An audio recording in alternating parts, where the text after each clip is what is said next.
Hey folks, and we're back. So this is part 2.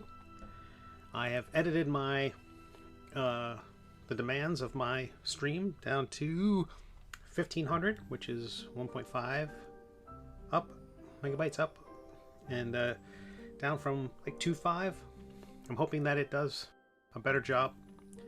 Let's find out. Anywho, where were we? Yes, I was working on the platform here. So going to solo mode and back to mask. What I'm doing is I'm drawing in a stone, a fraggle stone, I believe they're called.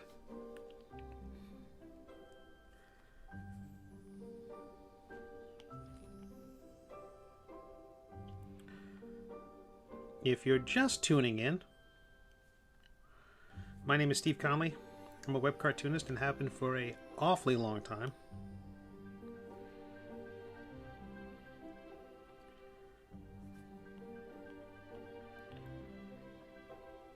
My webcomic, The Middle Age, is available free to read on WEBTOONs and Tapas and GoComics and on my website at middleagecomic.com.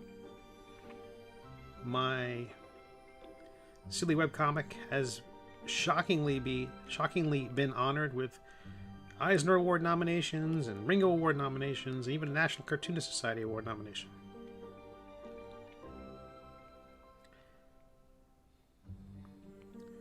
It has lost every one of those awards. But am I bitter? Shockingly, no. Thought I would be, but nope. Because I keep losing to really good things. It's very frustrating. I wish I could be angry. You lose to, like, I forget the name of it. It was Sanford Green's comic. It was so good. It was a webtoon series. And, yeah, he just... That's what you want to lose to. My previous webcomic, Astounding Space Thrills, had a comic book version. And IDW collected that a few years ago into a lovely lovely little softcover book. They really did a lovely job. And that got nominated for a Harvey Award as a collection. And it was up against, gosh, what is it? Charles Schulz, unfamiliar with the artist, apparently did a comic about legumes, and so it's Charles Schulz and Peanuts. I was up against that. Like, I don't want to vote for me. Oh, and Milk Caniff, like a Steve Canyon collection. I'm like, oh, forget it. I mean, it's nice. I mean, unlike what I can say is every time I get nominated for these things, I use the heck out of the nomination. I put a release together and send it to the local newspaper, and they run a little story on it. Who knows if it gets me any more readers, but that's just it. Some of these old school things you could do, like press releases, they are really good to do as a promotion. Just because I don't even know who reads newspapers anymore. That's just it.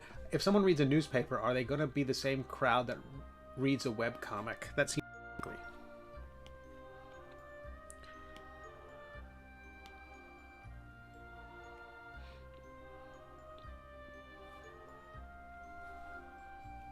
Where are we? Let's see how the chat's doing. Oh, it says I'm live. It says there are humans. Well, it doesn't say they're humans. There are people. There are things watching. Entities.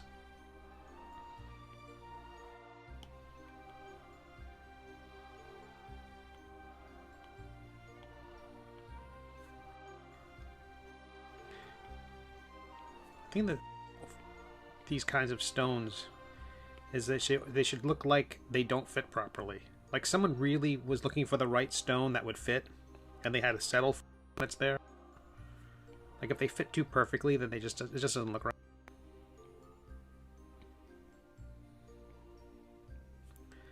Okay. I have never tried to remap something once I've already put the texture. Like I've already started drawing, and you can see those the pixelization, right? If I turn the wireframe on, you can see what I'm working with here. That's like when you zoom in to Photoshop, you're looking at the pixels. So it's something we're kind of like in the pixel art territory. So when it extrudes, the idea is that that very dark gray is going to be the highest, is going to be the lowest part of the extrusion, and the part that is that very, very light gray will be the highest part. But in between, there are is that the range, and that will be the sides. So you're going to see that there's going to be a very jittery, stair-steppy effect as that part kicks up. So that's why I go back when this is done and I use the soften tool. Not because it makes it look better, but because, you know, these stone streets will have been well trod upon, and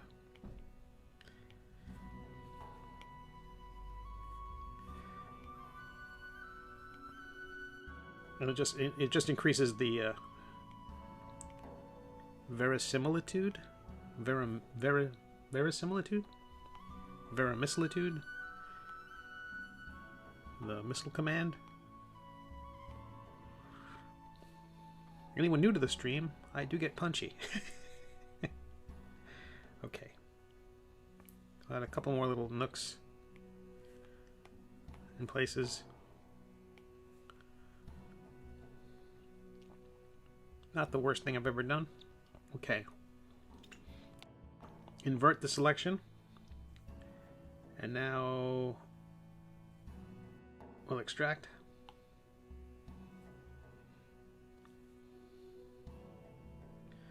Now we have our stone street.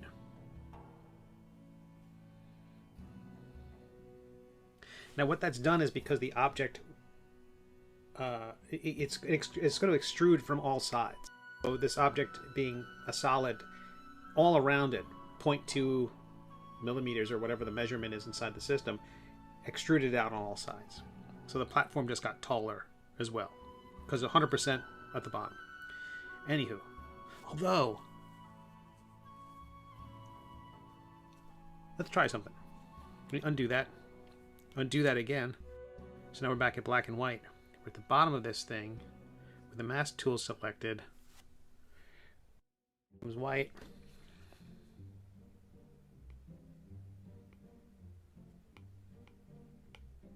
Let me zoom in and do this some more. Oh, too much. Zoom in. Very incredibly tiny brush.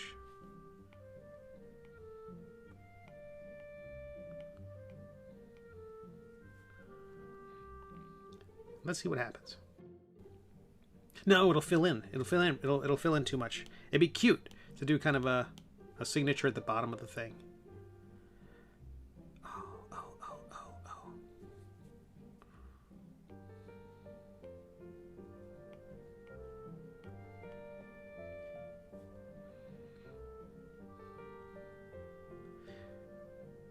Okay.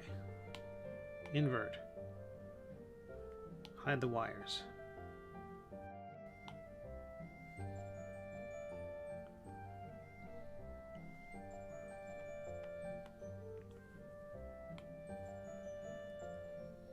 That's cute.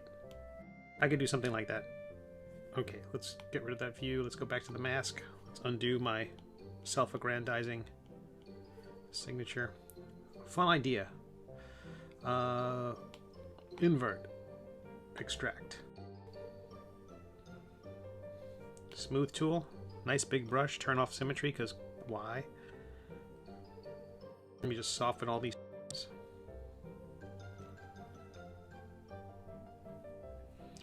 Now, like before, it's going to separate it from its base a little bit, which I don't want. So let's look at this completely from the front view. Let's cut off the junk at the bottom. We don't want that. We're going to go to the trim tool, choosing the line option. Everything in the white area will go away.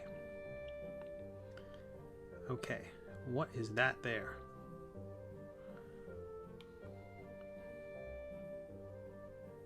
That is the original platform. So we're going to go to mask, clear that, and then looking at the front view, I'm going to choose the gizmo. Let's slide that up a bit. That should help fill in the islands, because previously it was creating this kind of space between, or was it? Maybe it wasn't. Maybe that was all just that. Yeah, I see a little bit of shadow, like tucking under that. I don't like that, so I'm gonna have to. So I moved the original piece that wasn't extruded up, and that will fill in the gaps a bit. Excellent. And now I will, selecting both platform and the mesh, I will merge them together. And looking at the front view again, I'm going to go back to that trim and get rid of all the extra stuff we don't need. Again, doing the same thing.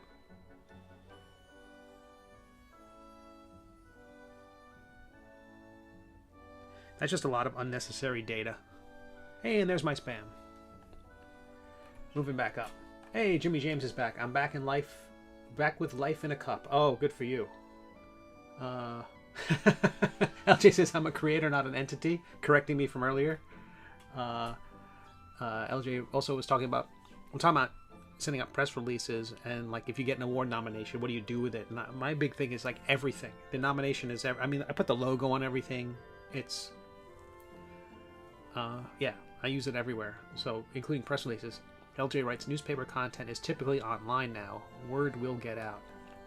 Yeah, it's true. It's true. I mean, the nice thing about getting nominated in the Eisners in the webcomic category is they always include the URL.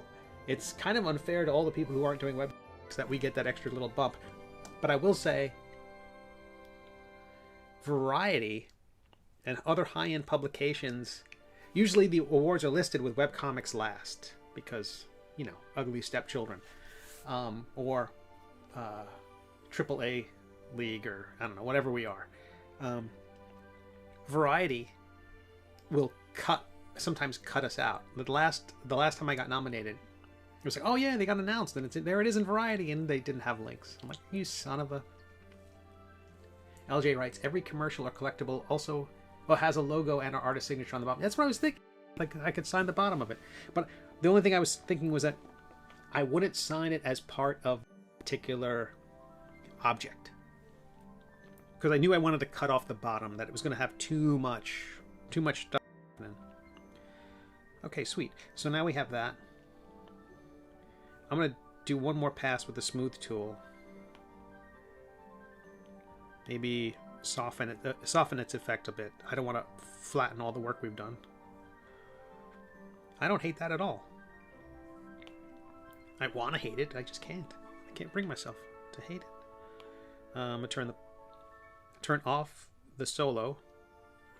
So the original platform is there, and the stones are sitting on the platform perfectly centered because I had slightly enlarged it, almost like I knew what I was doing. The only thing I have to do now is I have to select both the. I tell you what, I'm going to click on the front again. This little cube in the corner. You can press your finger on it or pencil on it and move it around, and if you just tap the front or just tap the left, it will look to those positions. So I want to be completely looking at, this is isometric. There are two different views of something, with perspective or this isometric sans perspective approach.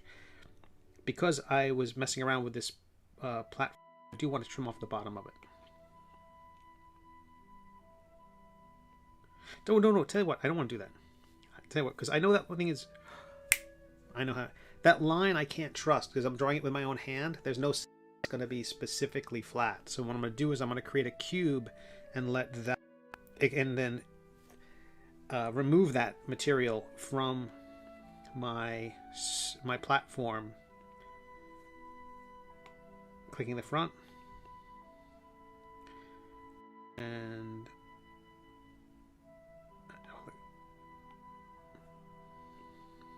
clicking the left. What I do is I click on this blue circle that indicates. So now I've got this platform that's under the thing, and now I will. So I have my platform, and I have my box. I'm going to turn invisible and then select it by clicking that little checkbox. So both checkboxes are selected, and what happens is when voxel merge, when you have one object and the other one's invisible, it will remove the invisible object from the visible object. So when I voxel merge them, oh, it did a terribly awful job. Oh, it did a terrible job. Curses to you, box. I thought we were friends. I'm going to increase the resolution of that platform. That's probably it. Let's go to an awfully high, almost 400. Let's try that again. That's the platform.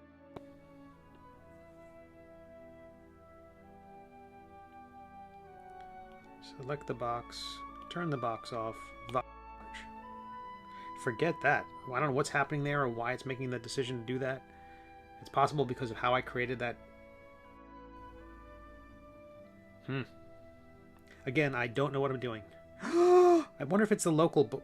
No, I wonder if it's the if symmetry is selected. That has been my bane. Nope.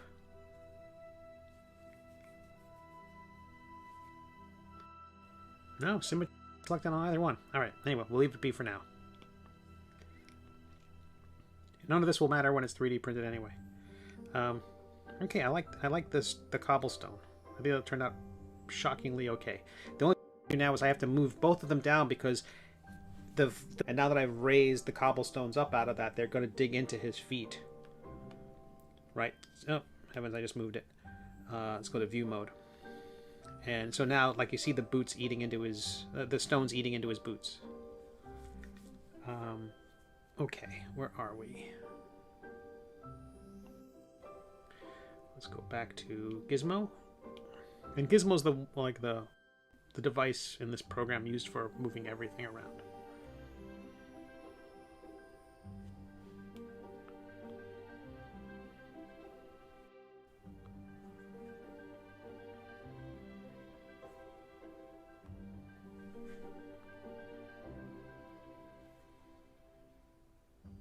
Good.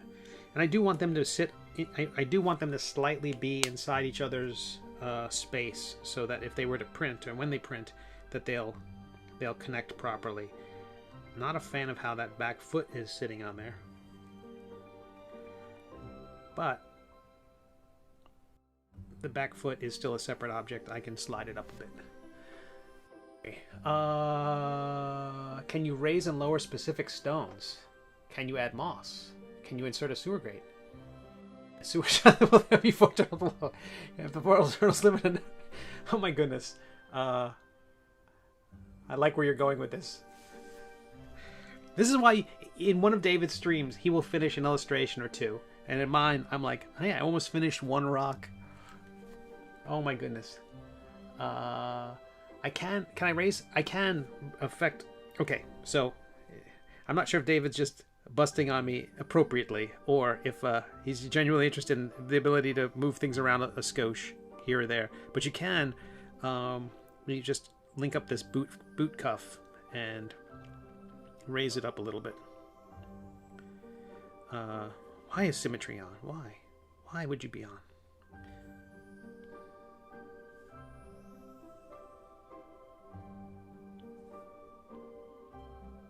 Okay, so again, I want them just to... I do want the two forms to connect, because if someone's building this, I want the figure to be able to support the weight.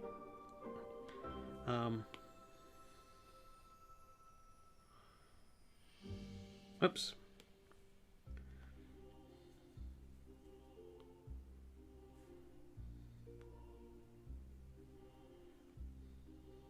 Okay, they're still... I just want the boot to be resting on the weight of the leg and not else. Like, not floating there. I always like that about Norman Rockwell drawings. It's like, you can always see almost like the skeleton of the person under the clothes. It looks like it's applying the stones to the bottom surface.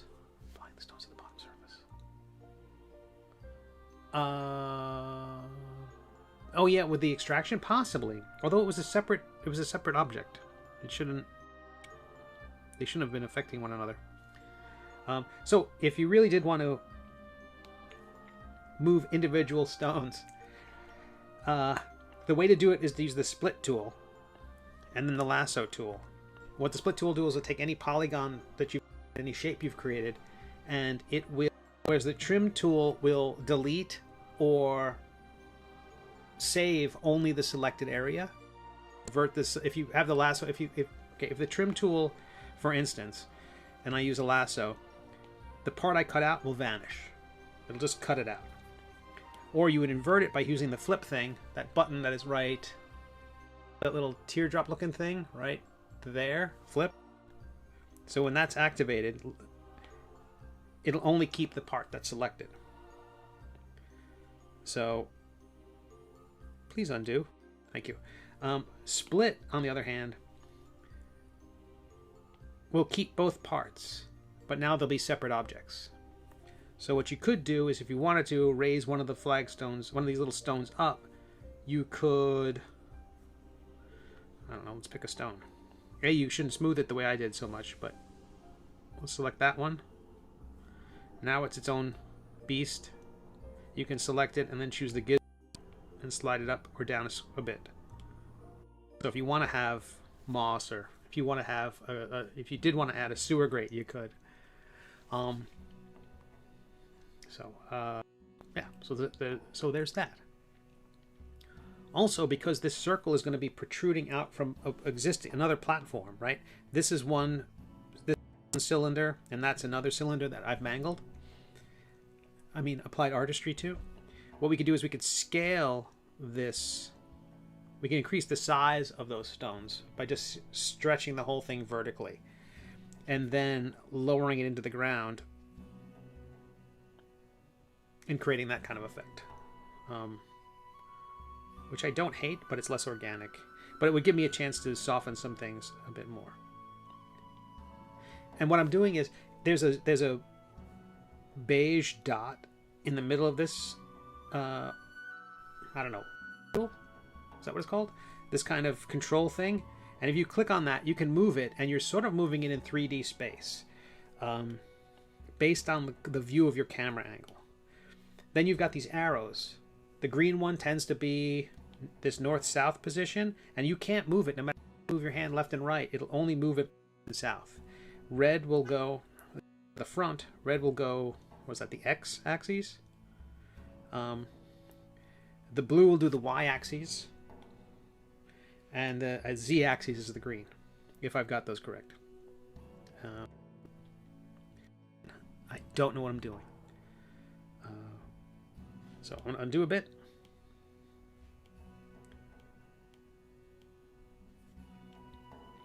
I kind of like that melty look of the stone.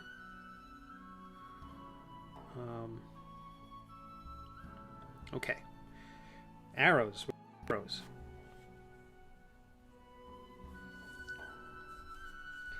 The good news is I'm going to do one arrow, and then he's going to be sticking in and out of them in multiple locations.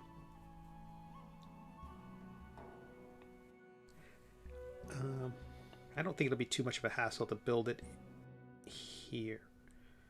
Tell you what, for sanity's sake, I'm going to build the arrows in a separate document. But first I'm going to save and zip. Y is up and down. Oh, darn it. You're right. I was looking at it from the... Yeah, I'm a hack. But thanks, Jimmy James. Okay. It still seems to say we're broadcasting. I'm still getting gold. I'm still dropping frames, even with a lesser demand on the network. I think this is coming together. For a guy who doesn't know what he's doing, I'm super happy with where this is at the moment. Okay, arrows. So we're going to create a new document. I know how to do that. That's right. Click new, create new scene. Every new scene starts with a sphere. I'm going to create an arrow, so I want a cylinder.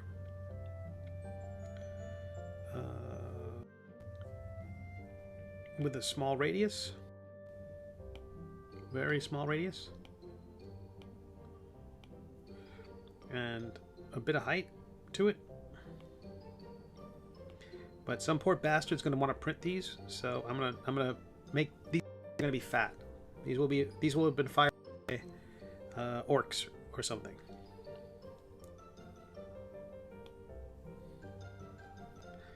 And the arrows are going to be embedded in our hero, so I don't need to draw the... Oops. I don't draw the arrowhead.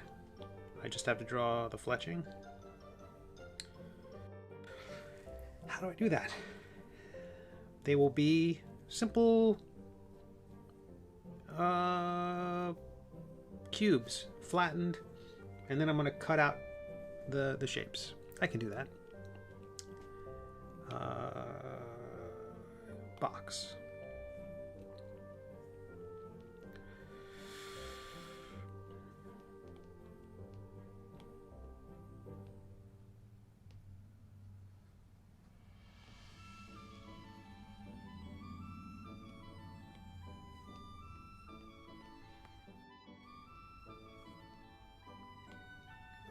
Okay, where are we?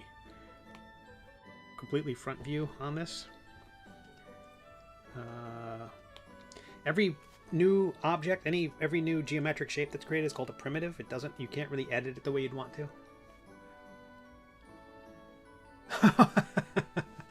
Yeah, I cheated with Maledicta. I did not build Maledicta, the woe blade, inside Nomad Sculpt. I built that in Illustrator and Photoshop. You build your geometry in Illustrator, you copy it from Illustrator, open up Photoshop, paste it as a smart object, and then you can apply Photoshop's 3D filtering. You bring it into Photoshop to do that because Illustrator doesn't have an STL. You can't export it as STL. You can only export it as an OBJ file, which is loaded with quirks, and a lot of the conversions don't work. So, smart object from Illustrator into Photoshop, apply the 3D transformations, export it as an STL file, and you bring it right in. It opens up like a charm. Somewhere on the pasteboard, if you open up the menu by clicking on the gizmo icon, I can't really show that, but it's a top level icon on the leftmost icon, upper right. There's a thing called matrix box, which is translation, rotation, and scale, and that is showing you the all the transformations you've applied to this. So for instance, this box that I'm editing, since I moved it off center, it shows that all that stuff's in there. If you set all those to 0, it'll pop right back to the middle of the screen. So you go in there, set wherever it puts it on the pasteboard. I don't even know if you call it pasteboard, space, whatever. You just set those to 0 and it'll pop right back to the middle. Okay, so still pretty thick. I'm going to thicken it up a little bit more, again, for the sanity of whoever tries to 3D print this thing. And then using the trim tool, again, I will see, this might be super chunky because the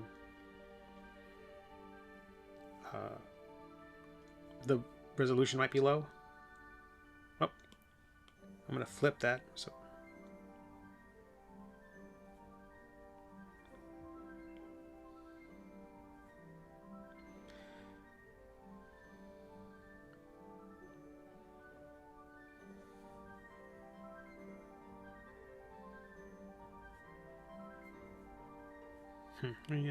I will double check the resolution on this.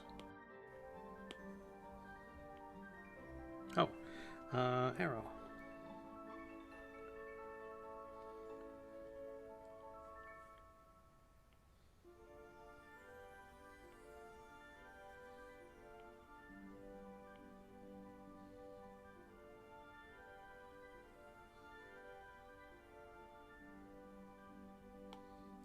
Use the crease tool.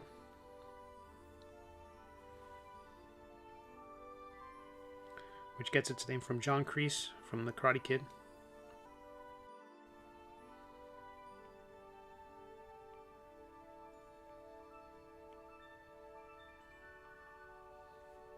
That may not be true. No, I'm not going to use the crease tool.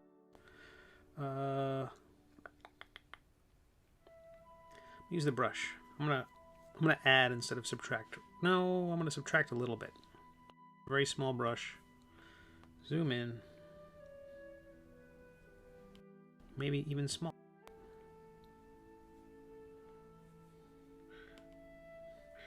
I wish I could rotate this thing more. There's a limitation to what you can do with it.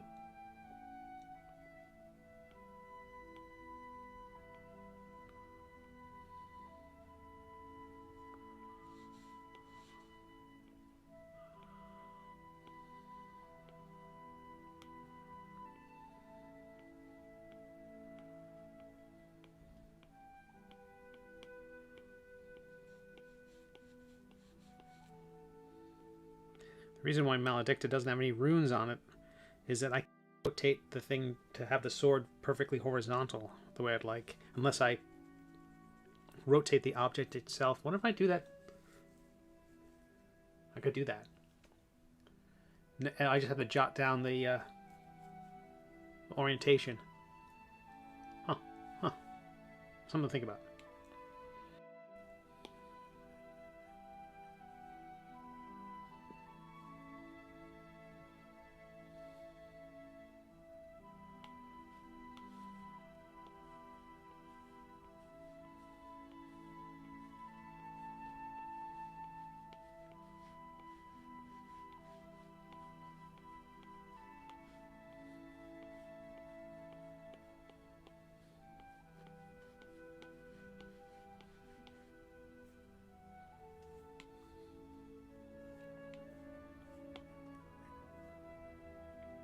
Okay, use the trim tool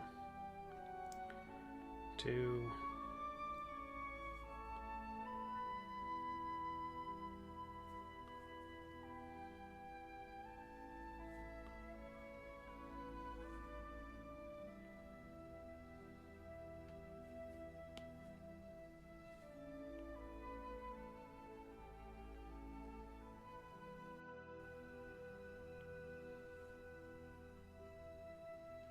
I really need to make the chunk.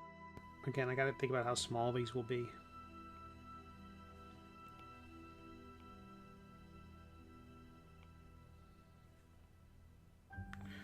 I'm taking the smooth tool. I'm just gonna smooth the side because that will thin up the edges a little bit. Smoothing tends to just delete or increase the number of pixels, but also contract the thing a bit. So. Okay, let's look at it from the left. They're not lined up.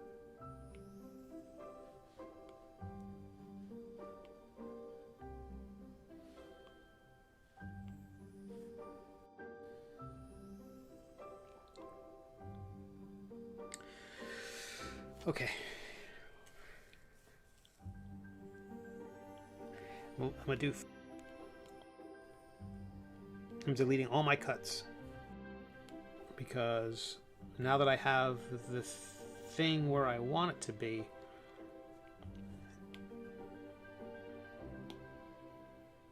I want to duplicate it a few times and then cut each one differently. So each one of the arrows, I'm gonna have 3 arrows on it, and that way it will have, each one will have its own unique variations. Okay.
Now use the smooth tool, exactly what we were doing before, to degrade the shape and thin the sides.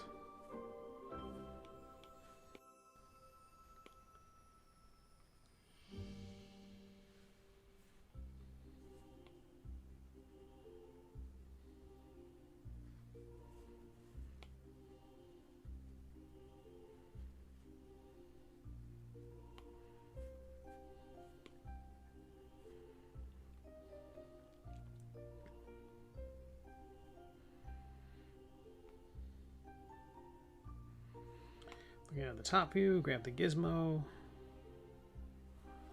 I grab all three of these.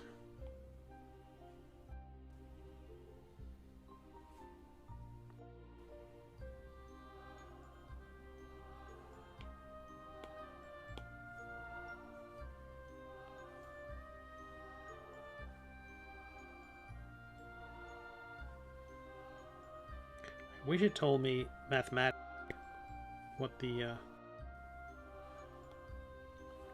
percentage was the rotation.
Sweet. I think that's... I would... I'm sorry, David. No. I might remake the sword. If I do, it's going to be in Photoshop. To put runes in it. Because it's kind of bland as it is right now. Hey, Envy does it. Nice to see you. Okay, so now I'm going to open save arrow, yes. Open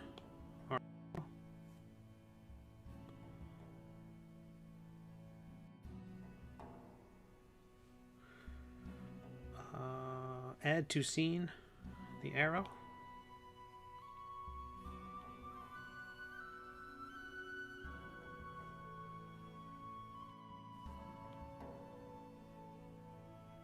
Hang on, where are you, arrow?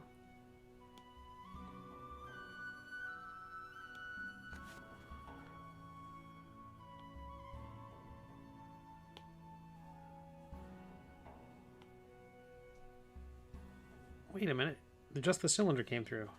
Oh, did all the pieces come through individually?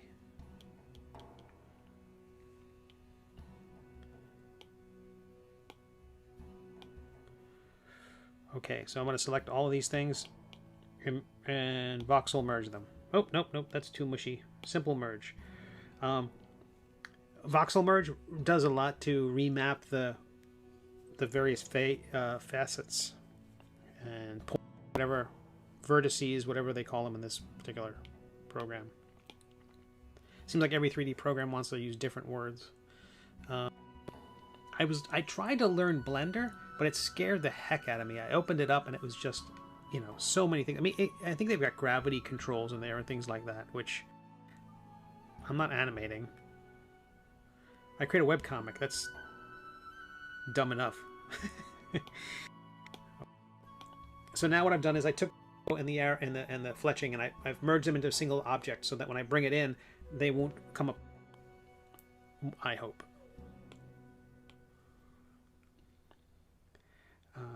I'm going to scale it. I'm going to rotate it.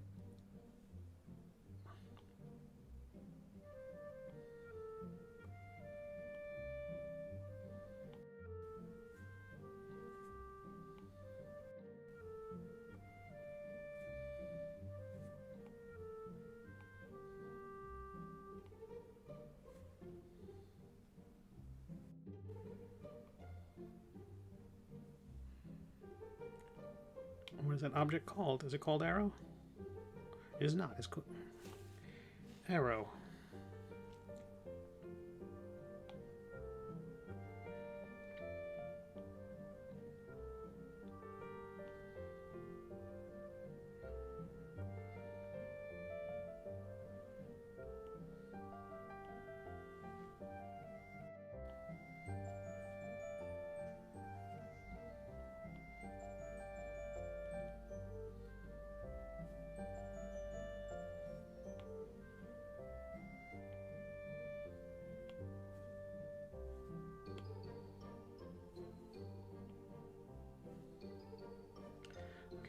front view.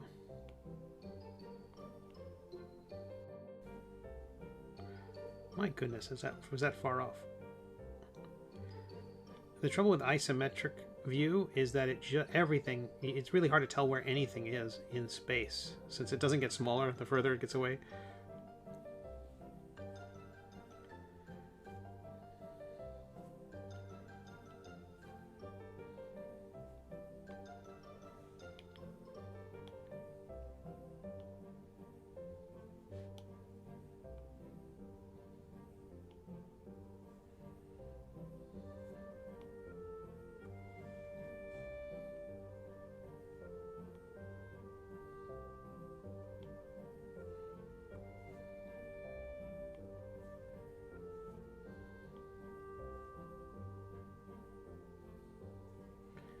Click on the back view,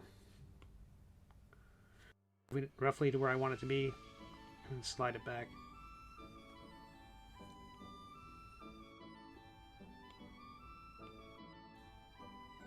Oops, I grabbed it at the last second. View the front.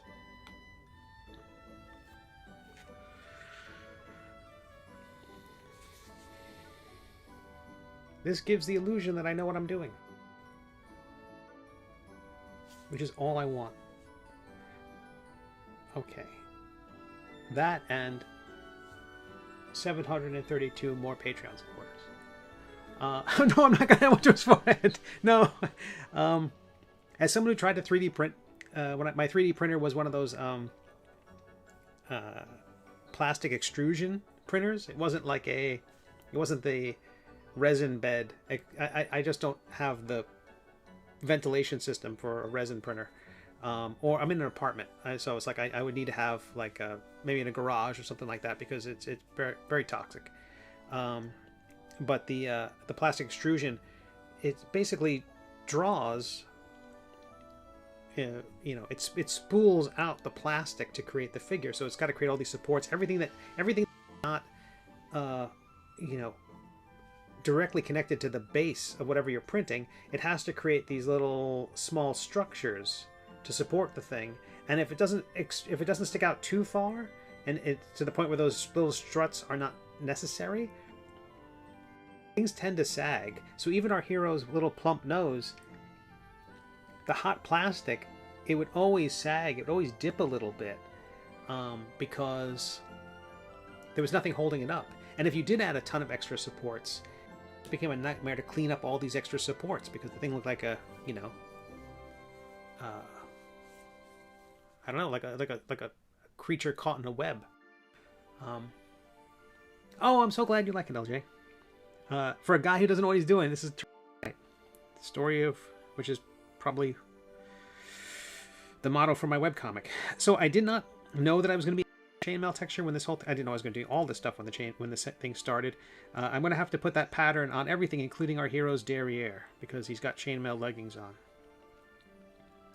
I am going to lower this cape at the end. One of the last things I want to do is bring the cape down. It's a little too high. I think from the rear, it's like seeing too much of his thighs and legs. So I'm going to... his cape's a bit longer. I'm also going to tear it up.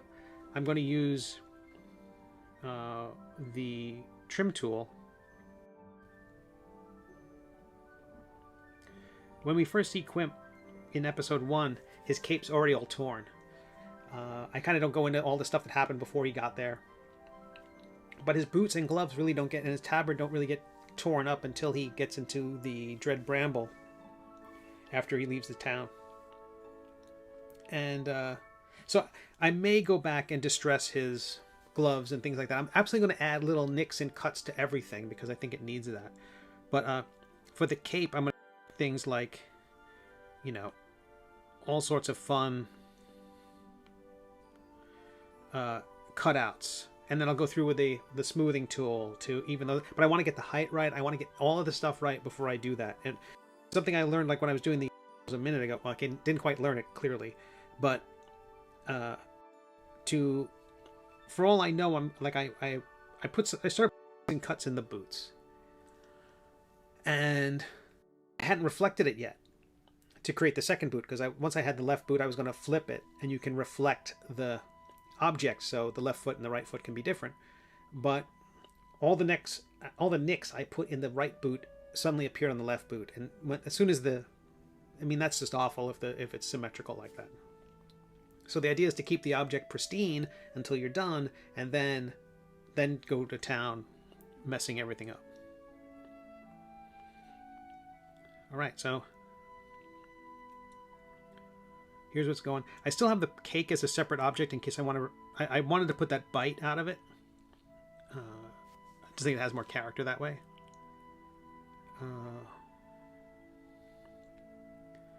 Okay, the leggings. And we learned that I have to make sure that those chainmail shapes are round.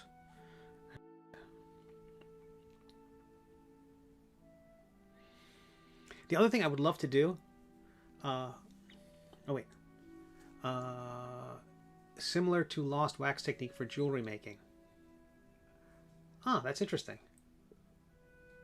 That's great. Okay. I'm going to save it, sip some coffee, and then start adding that texture to his legs. And then I think we're going to be done.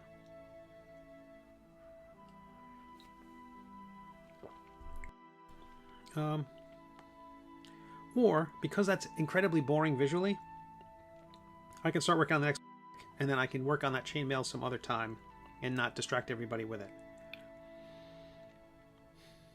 Let's do that. Because I think that was the only thing on my to-do list for the figure there was a chainmail, the arrows,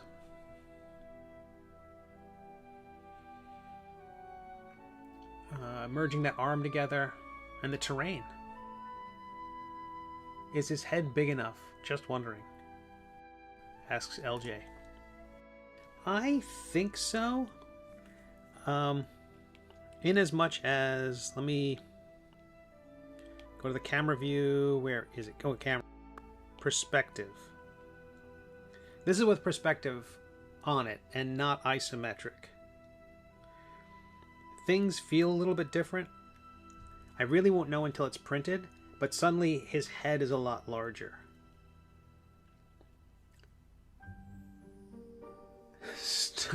Start sculpting the Society of Mice living in the tiny castles and towns in the countryside. Oh, if I could, David. But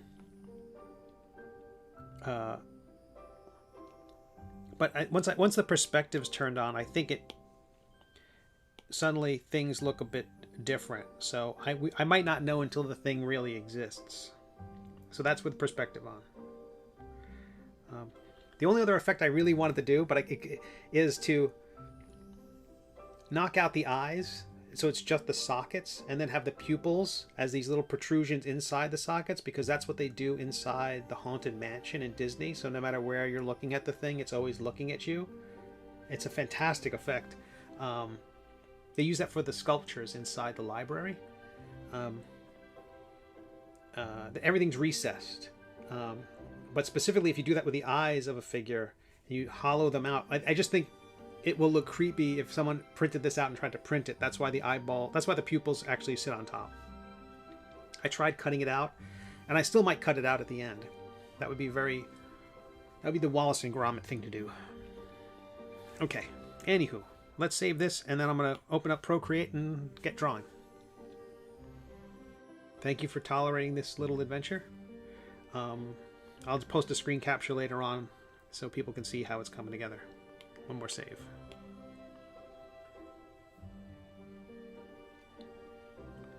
But I can do that chainmail later. Okay. Alrighty. Out of Nomad because it is with battery power. Now this is I have a very rough layout in place here. Very, very rough. I just know the pacing of the next episode. The panel borders are in place roughly. That will change based on lettering. I do the rough layout. Oh, sorry. We'll reverse that. Rougher. We'll say roughest to rougher, rough, and then I will take the rough and bring that into Photoshop and letter everything so the lettering feels really comfortable on the page. Then I'll adjust things in Photoshop, move things around to make sure everything feels right. Bring that back into here, and from there begin working on tight pencils.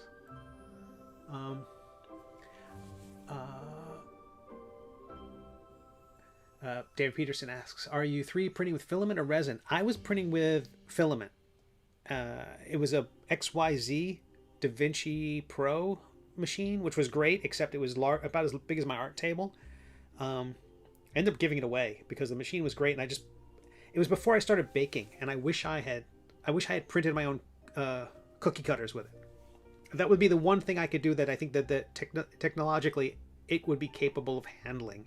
Something super simple, technically three-dimensional, but really with a two-dimensional shape, and everything's extruded at 90-degree angles. But I was going to give the STL files to my Patreon supporters. Some of them have 3D printers. Oh, there's my spam. And when are you doing the full cast recording of The Middle Age? Click next when you hear this bell. Ding. Oh. We need to do records. There is the Star Trek read-along comic book where there's this howling cat creature in it, and it haunts me to this day. This cast recording. I don't know if they actually had the voice actors to record it. I want to say that they did, but there was this weird Abyssian cat kind of creature in it. Ooh, chilling. You've done live readings of Mouse Sculpt. That's great. If there were a middle-aged animated feature, who would you want to voice Quimp? I don't know. Hugh Laurie. Hugh Laurie with Stephen Fry as the sword, or I've thought of Rowan Atkinson as the sword. Although people have suggested Ian McShane, which I just think would be the craziest voice in the world. And someone else said Judi Dench, just because they assume Maledicta. The sword's name is Maledicta because it ends with a vowel. They just assume it was female. We're advance the slideshow of the panels as we get them. A bit of Fry and Laura. Oh, the greatest ever. The greatest show.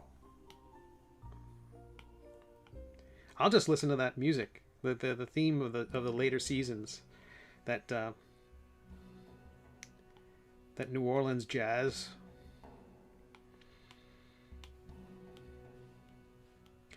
If people don't know A Bit of Fry and Laurie, please check it out. I think it's on Netflix or Amazon Prime.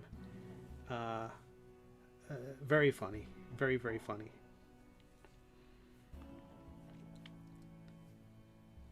Okay. So this is still just trying to get the placement of everything right and try to get the proportions roughly where they're going to go. In the previous episodes, our hero Sir Quimp has faked his death. He's kind of unkillable at this point. Or he's dead, and he's unstoppable at this point. How about that? The sword was in control of the body. Last we saw. But the king, one of our villains, has allegedly captured Phosphene, Quimp's love, the mother of his kids, the two baby dragons, and the king had the two baby dragons, and at least it looked like the two baby dragons. Some people have wondered if it's actually them or some two other baby dragons. Someone asked on WEBTOONs, are all baby dragons born in pairs? Other people are like, oh, we're certain it's Quimp's kids. I can say I'm certain it's Quimp's kids. I don't think that's a spoiler. I think people were just over theorizing. Niestro13 from YouTube asks, have you ever considered animating a bit of your webcomic? No, that's too much. That's beyond my skills. And my comic is slow enough. You know, I belabor everything with this. For this king sitting in his throne, I think there was a wonderful image from the Marvel's heyday of Loki sitting in his throne on Son of Bad Guys or something like that, or the Marvel, like it was a collection of like Marvel stories, and Loki had this incredible posture. It was very like mischievous, and back when he wasn't a heartthrob. But more of the, what was the name of the actor who played him? The excellent actor. He kind of played the classic Loki in the Loki show. Richard Grant. And I know there's a lag. I feel terrible sometimes that I'll ask a question out loud and someone will type the answer, and then I'm like 15 minutes later I'll jump in. Neil Adams is ready to fire up the industry of what likes to call motion comics. I've heard good things from himself about the thing he's doing. It hasn't taken off as I think as he's imagined, or maybe it has. I don't know. I'm always surprised to discover another webcomic or something like that. I think he would have told us by now if he were doing it. But so Quimp is feigned his death, and is being dumped into the king's. To fake his death, he took his own sword, which can't injure him, and he's driven it into his own chest as pretended that he's been killed. And so the king appears to be onto him and has asked them to deliver the corpse to his tent. The king's army has amassed on the edge of the Dragonlands, as if there's going to be a war, or as something's about to happen. It looks like they're about to wage war. I feel like if you ever watch Critical Role, the D&D show hosted by Matt Mercer, I about my comic in the same terms that he talks about everything in the show, everything in the D&D adventure, which is like, you sit down at what appears to be a table. You know, you drink what tastes and seems to be. Everything is like making people second guess everything they've said, everything they're seeing. I want to drink my drink. You can try. Everything's like that. So I'm going to draw Quimp's body being flung down, and I've got to draw guards who have flung him. And I know this looks like a mess, but it's just sorting out where things are going to go. I've got to draw through the figure, draw his belly, draw his butt, the legs. I want to make sure that I want to make it feel like he's got weight when he hits the ground. His head's tilted back. He's still pretending to be dead. It's going to be important that we still see his eyes closed. And the cape is going to add motion to the whole thing. And because we get drawing the king, he's going to be up on a little bit of a platform. It's inside a tent, but he's still a regal jerk. He doesn't walk on the ground. There's all carpets and rugs thrown everywhere. And it's all lush and reds and golds. And he has one dragon, one of the baby dragons, on his lap, and the other baby dragons on the ground here are going to be gnawing on a skull. Or summon him by making a platform of 26 tables draped in prints. There's a legendary cartoonist named Neil Adams who really changed the way a lot of cartooning is done in a way that embraced naturalism and photorealism in an age as printing techniques got better. So comics that might have initially embraced a more cartoony and possibly because of technical limitations really went full on. I think there were great artists like Mac Rayboy and Lou Fine and guys like that, and Alex Raymond, who always suffered under the terrible production qualities of the day. And I think comics embraced a chunkier, simpler style because the technology made that easier, allowed it to be seen. I think that contributed in a big way. I don't know how much of Alex Raymond's artwork got lost between the photographing, the negative creation, the print making, and finally hitting paper. I mean, it's like a photocopy of a photocopy of a photocopy. But anyway, as the technology improved, Neil Adams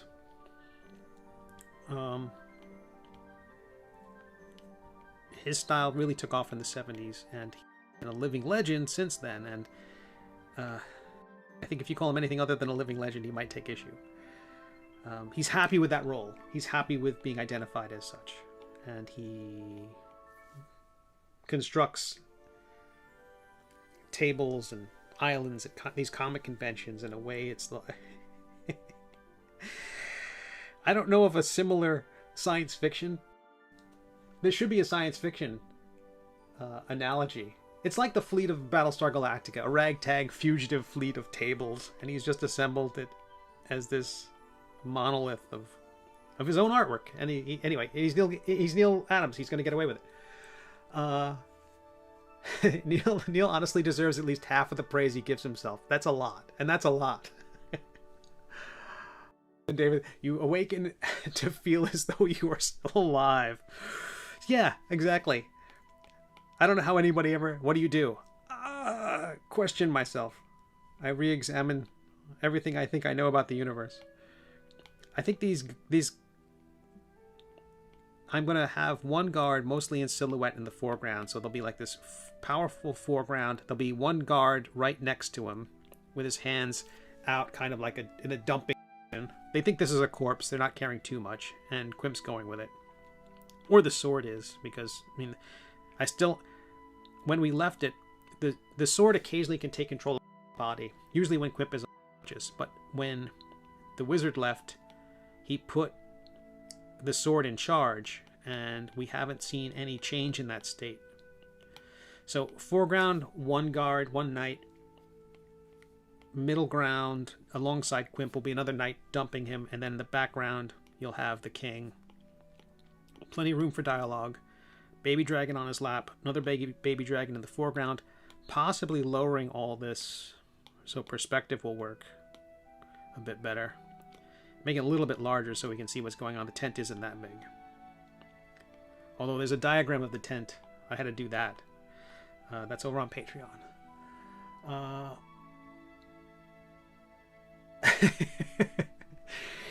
Roll an existential reality saving throw.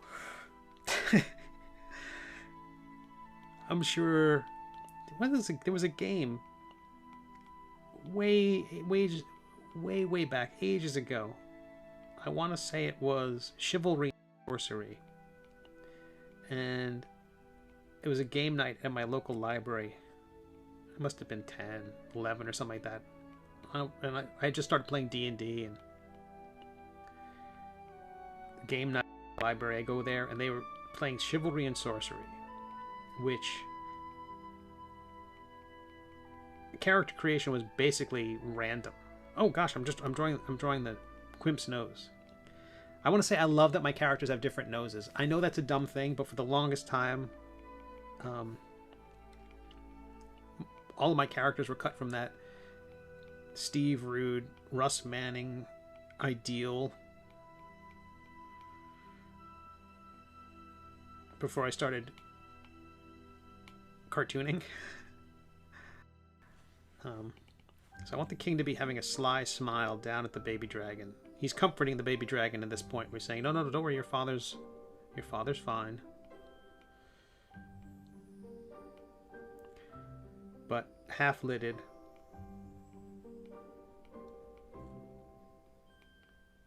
But Chivalry and Sorcery, I think it was called that. Or Bed Knobs and Broomsticks. It wasn't called that. Or I don't know. I'm pretty sure it was Chivalry and Sorcery. Every stat was like a separate thing you'd roll. You'd roll your alignment, you'd roll your age, you'd roll your height. It was like make a model of the tent. If Nomad Sculpt were better at geometry, not just like if I could extrude an object, because I've drawn the graph, I would love to extrude the thing and then just look at it through those angles. I would do it, but it doesn't seem that there's no function as far as I can tell. It's got a built-in lathe, so you can draw the outside of a line. Do we have a rudimentary lathe? It has a rudimentary lathe. Sorry, Galaxy Quest makes me laugh a lot. So it has a rudimentary lathe, so you can create like a candlesticks, and that's how the handle of the sword was created. But in terms of just drawing a shape, a polygon, and then extruding that, I don't see a function in Nomad Sculpt to do that, or the ability to even import like an SVG file, which would be, I'm sure if I check their forums, that's on the wish list. People also want them to include things like rigging, which you would use for animation. You can move the cursor around. I need to pester you, David, in your chat, in your stream, about the filming of Mouse Guard and how far along it got. I know there was casting or things like that, and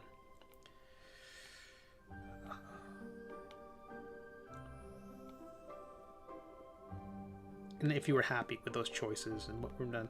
I never really think about other media for the Middle Age. I've done things in this that I meant that couldn't be done in any other medium. I really want this to be first and foremost a comic.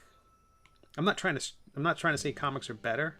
They are. No, I'm just saying I was doing things that I could only do in comics, like visual jokes. Like there's one that is,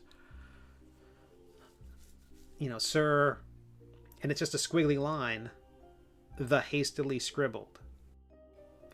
And I don't know how you do that. You do something else like sir beep the censored. That would be what you do in audio.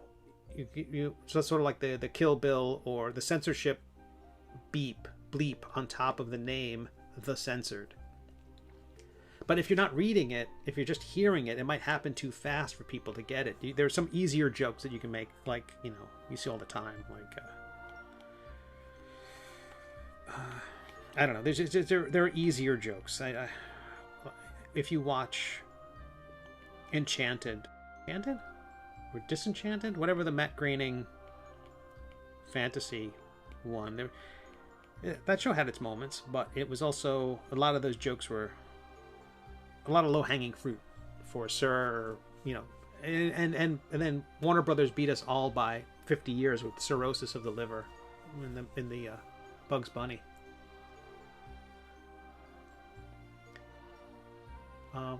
I can talk about it on my stream. That's great. I can show you if we talk privately. Oh, that's great. That's great. I'd love to see that. I hate the idea that a comic is an embryo of a full movie organism and that there's a hierarchy. Totally agree. Movies aren't comics. Comics aren't movies. I love that. Exactly. So I so agree with you. Jimmy James says, I imagine box modeling would be done outside, which is done in low poly, then imported as an object, like modeling an object in Maya and then importing it into Mudbox or ZBrush. Yeah, that makes sense.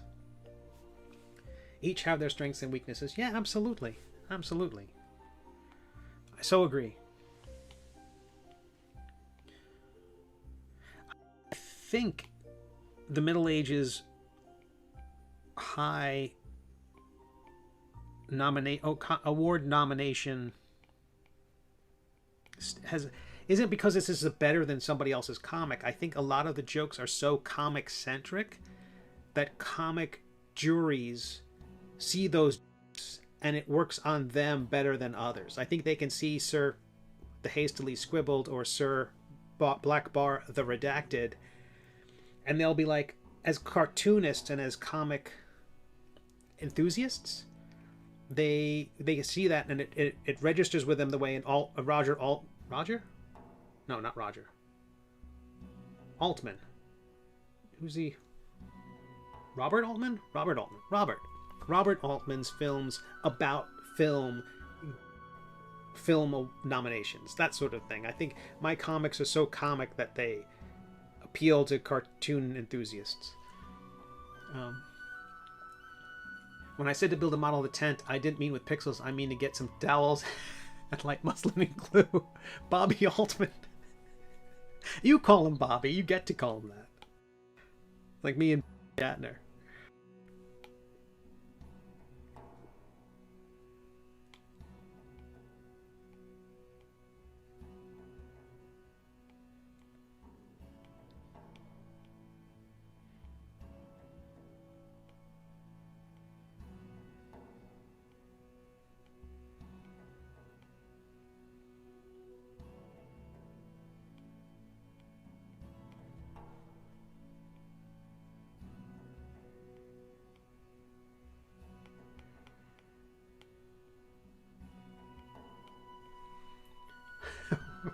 Robbo, as we used to call him. I've always been envious of David's relationship with Mr. Altman.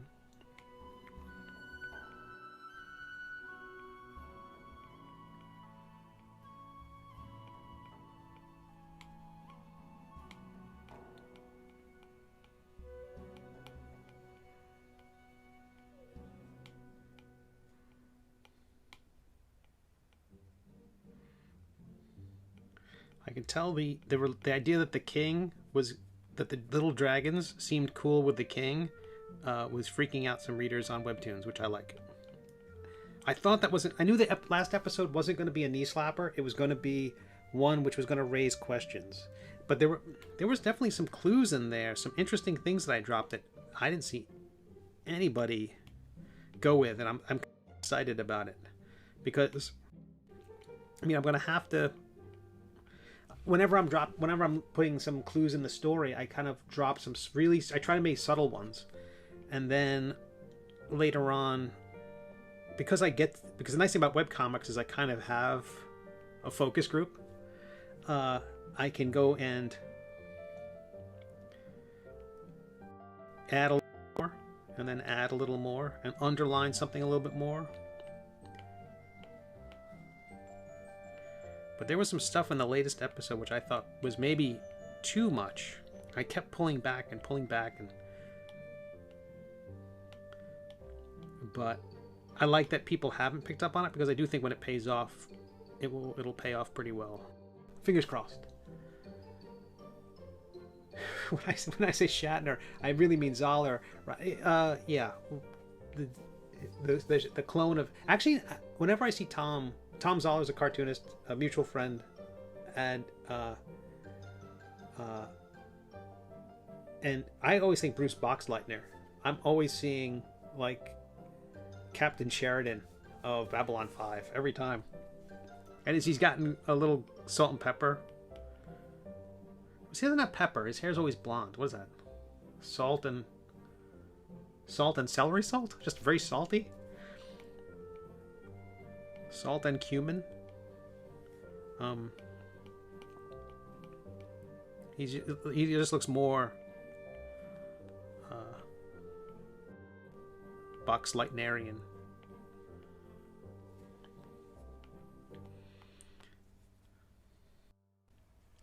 What are you doing? I think he'd be gently be poking the guy's little fella's cheek.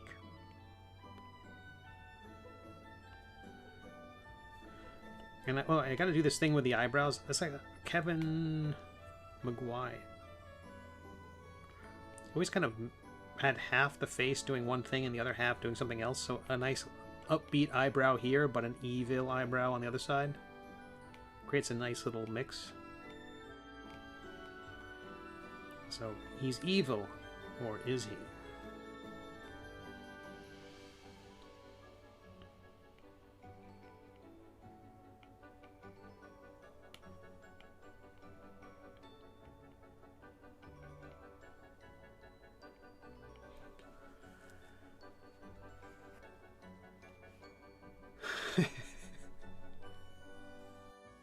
Personality-wise, Zoller and Shatner are a tight Venn diagram. That's true.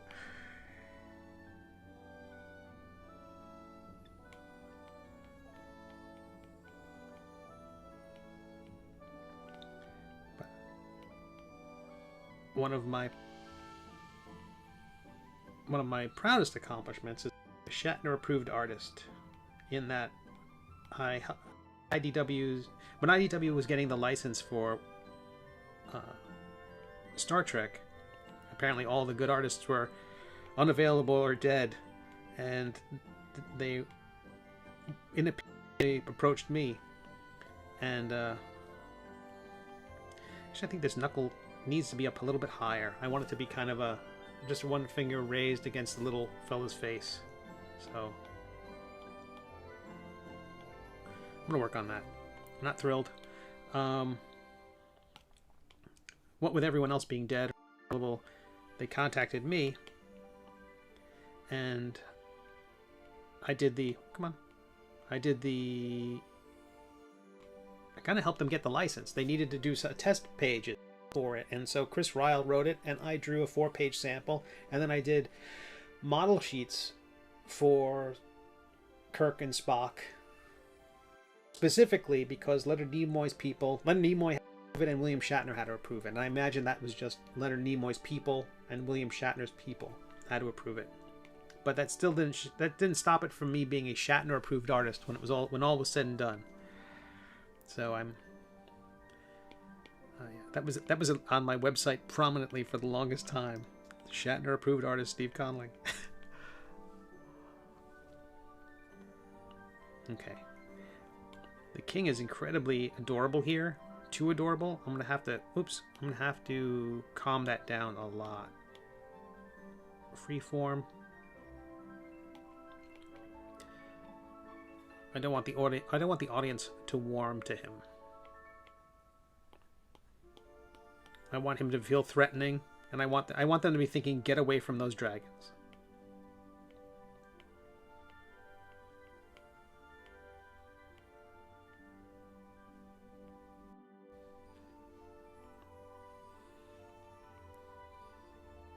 So he's going to have a slightly positive, if weird, look here, like being kind to the baby dragons. And then the next panel is he's turning and talking directly to Quimp. And that's where you see him going from that almost grandfatherly style to something way more menacing.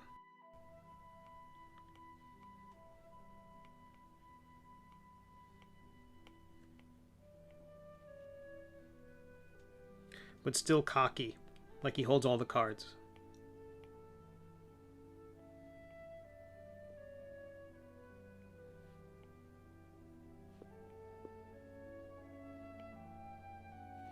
I want him to be so evil in design that, by the look of him, that even if he's smiling, if he's in every way, that he's nasty.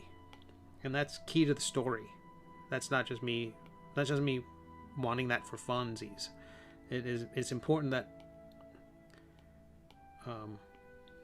he just reek of malevolence. Because I want people to not like him when they see him, because if he becomes even if he attempts to redeem himself, or if he gets hit on the head and becomes a good guy, or if he's in the Forest of Ambrosia, which we've introduced, where people can't be bastards. Jimmy Jim said, "You got street cred." I don't know about street cred. I almost got mugged once, and I said, "William Shatner approved artist," and they said, "Oh, I'm so sorry. May we buy you a Reuben sandwich?" is what they said.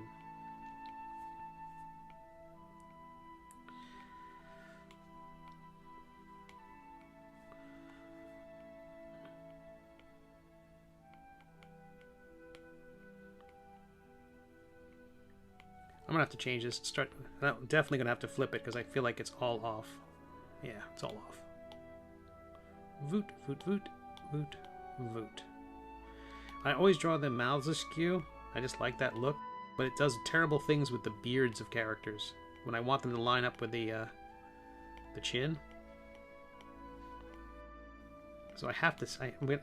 I keep trying to make it work, but with him, I'm gonna have to center the mouth a bit more.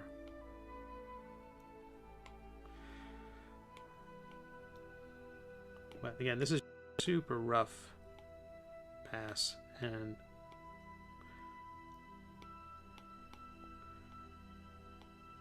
we'll fix it in post. And he's got one of those Errol Flynn mustaches, so it's got to be really tight on his lip.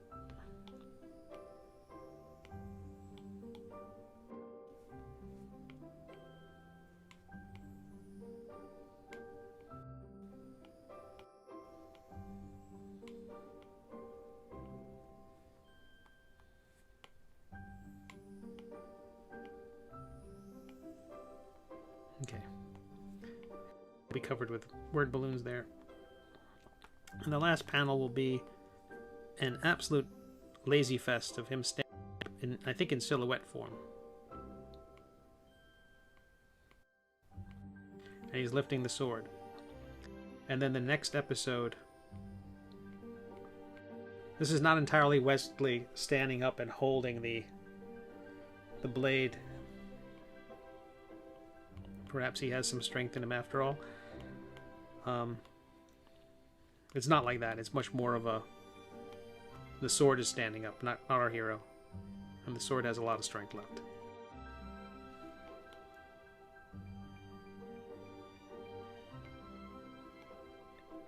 The king has ushered the guards out. And so when our hero stands here, he kind of has the room to himself. But the king is still holding the baby dragons. So...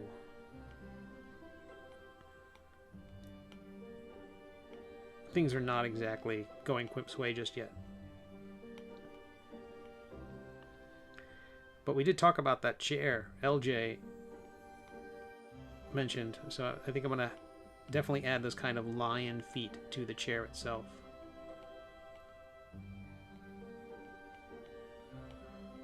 Baby dragon on the ground. King here, leaning back, not threatened. Baby dragon in his lap. I should add Conan O'Brien approved artist on my profile. Oh, wow. As I have been approved for Final Space sticker pack on Redbubble?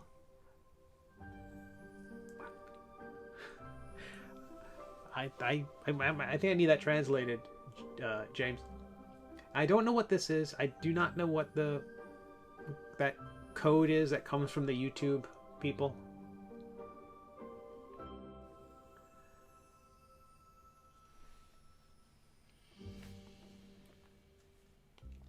How we doing on time? 7:10.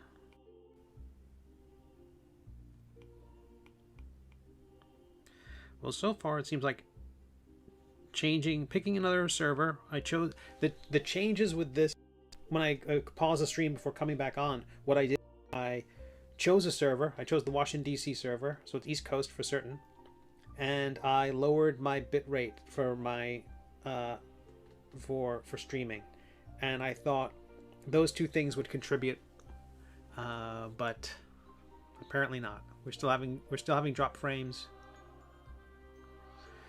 My CPU usage is only at 12%, so I'm not really.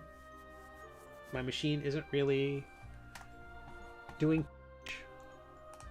I'm still on the high-speed Wi-Fi. So Tuesday stream, I'm going to be wired into the router. And if I can rule that out as a problem, we'll see. Maybe that will help.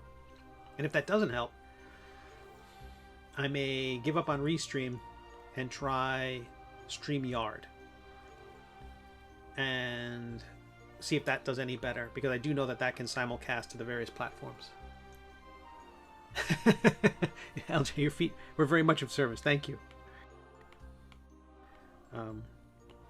So the king will be leaning back, very malevolent. Little baby dragons. Quimp standing up with a sword.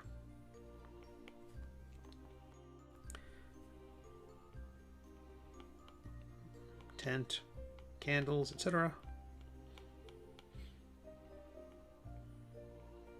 Various things in the background. Okay. Flip horizontally.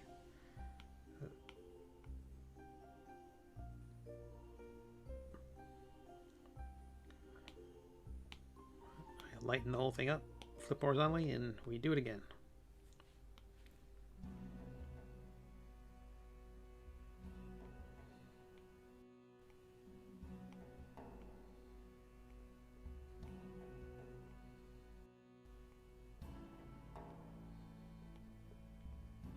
I think I want to do the lighting on the king's face here. That kind of lighting where everything's in shadow except the eyes.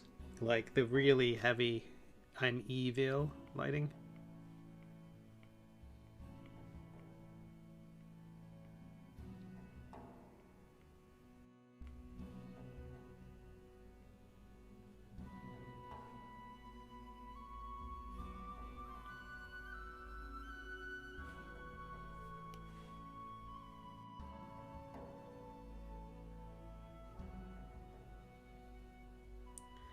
I think even though he's cocky, I think I have to make this... He can't be smiling in the scene. I think I want him to be... I want the turn from the previous panel to be more obvious and more severe. Like sneering more than smiling. Like he can have a pleasant moment when he's talking to the baby dragon, but then he turns to Quimp and he's like venom.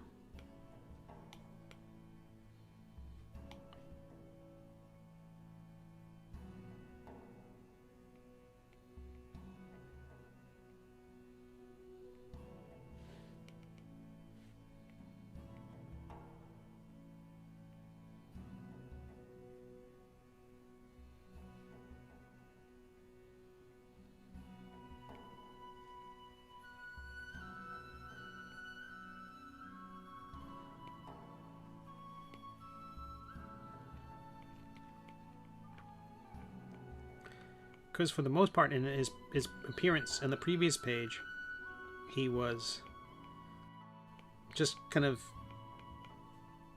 full of himself. There wasn't really a...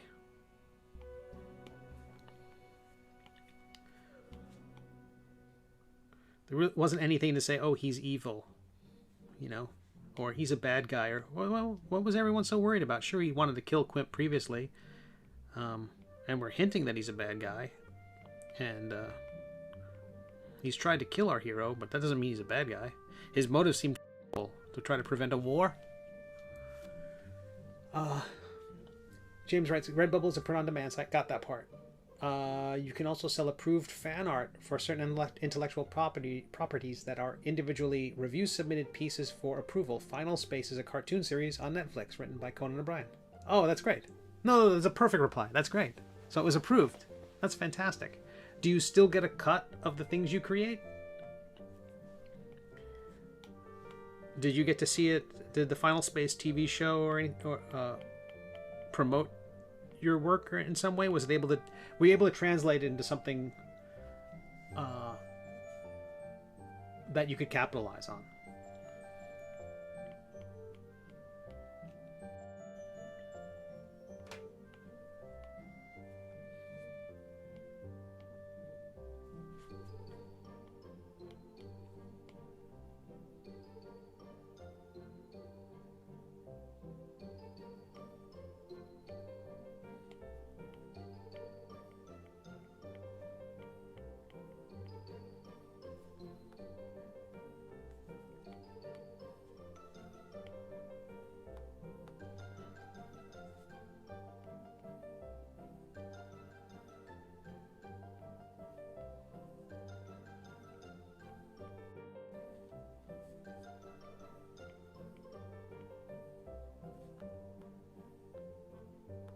Okay, I don't hate that. But the night is...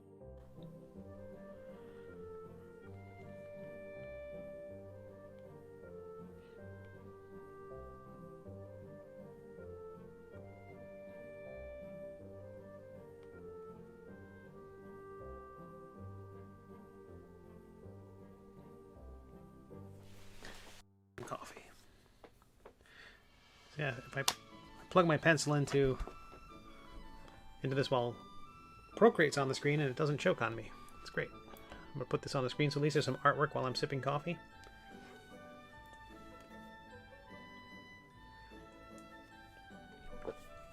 So previously I had the housekeeping text that appears in the chat.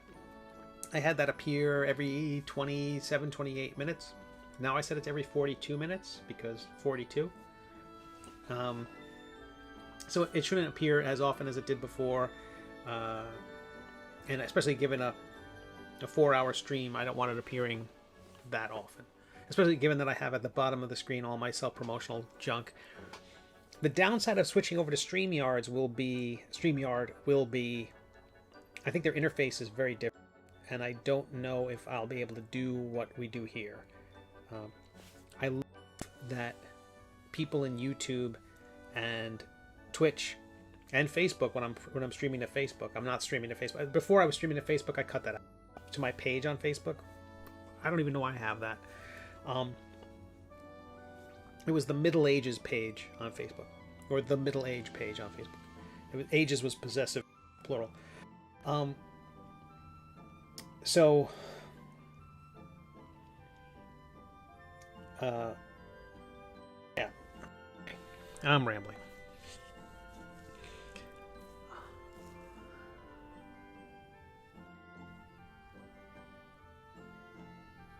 Okay, so he's gonna be looking down at the baby dragon.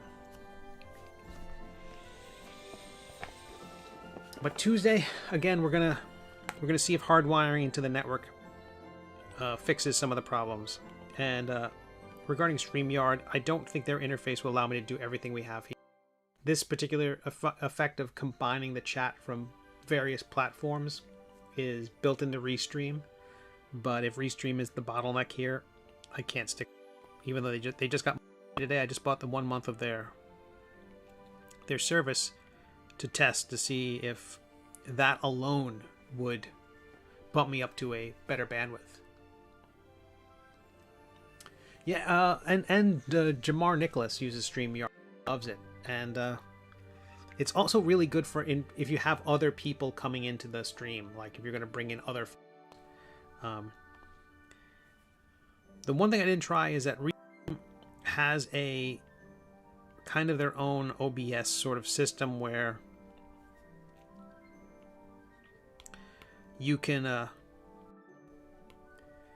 it's a browser-based system where all the stuff that my dashboard here of various things, which I really don't need 90% of it,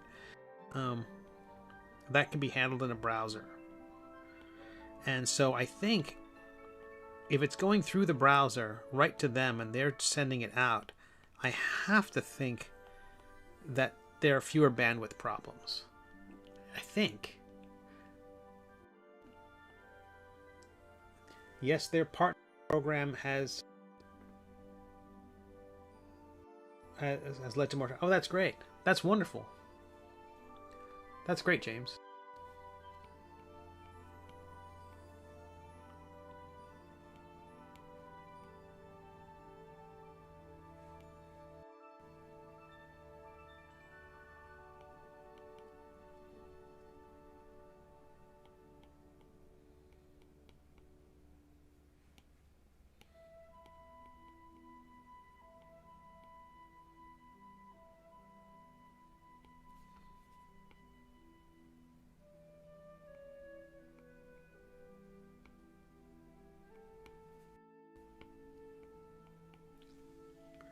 Hey, and there's my every 42-minute spam.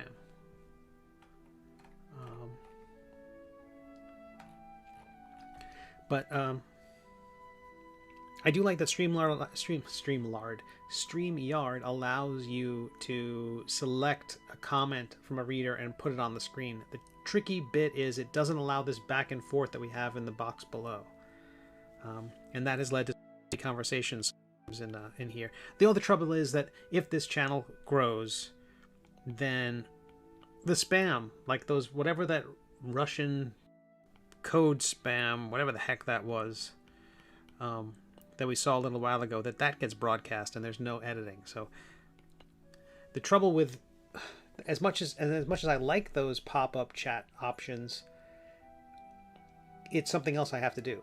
You know, if I'm trying to get the artwork done, and I'm also managing, when I see that Jamar Nicholas does it, you know, it's a chat with people and he's having coffee and talking about comics, and he's multitasking the way I am right now. I like that face. I think that's both sweet and evil at the same time.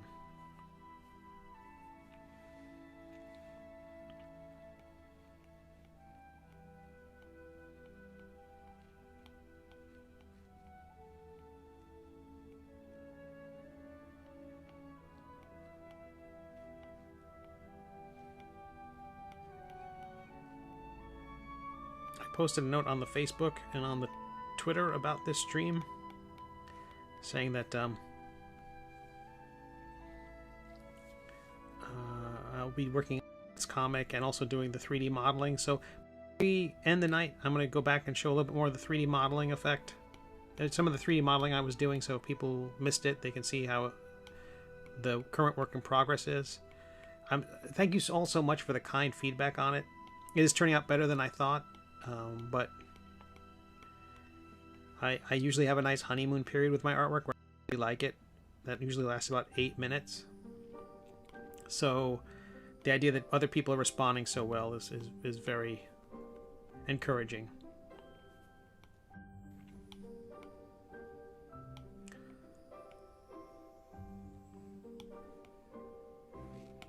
And if all goes well, there will be many characters. I would love to do... I want there to be a D&D supplement for 5e with some of the magic items we have from Archmage MacGuffin's Unknown Artifacts and Awful Obscurities. I've started jotting down notes for those. My hope would be the current plan, subject to change. This is a forward-looking statement. Feel free to ignore it. The goal would be finish this chapter, this big concluding chapter to the first story, and then focus on some short stories. I have an idea for a short story which could be a whole lot of fun. We were talking before about stuff that you can only do in comics. I don't think this is something you can only do in comics, but it's something it's so weird. I haven't seen it anywhere.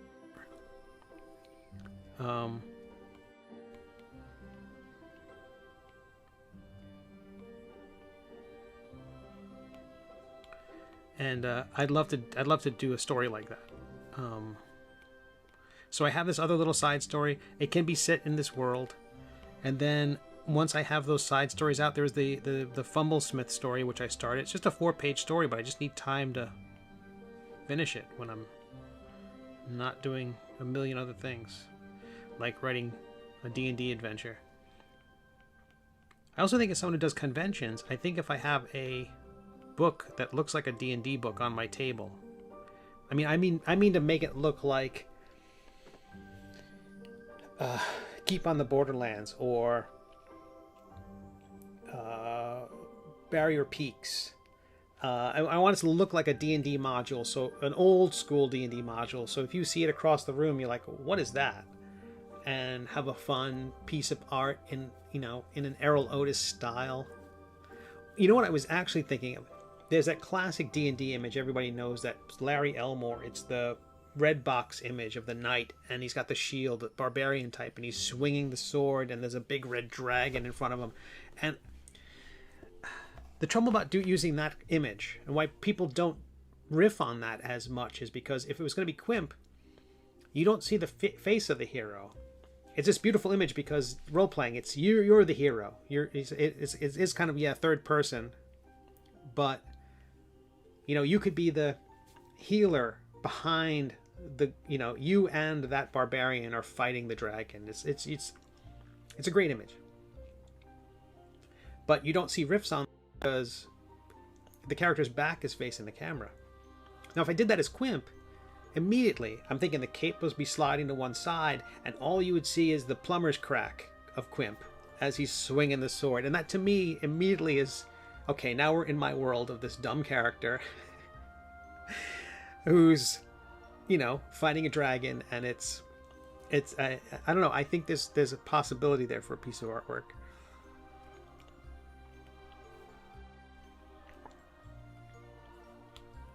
But there's so much to do, and never enough hours. But thank you for being here. You keep me focused.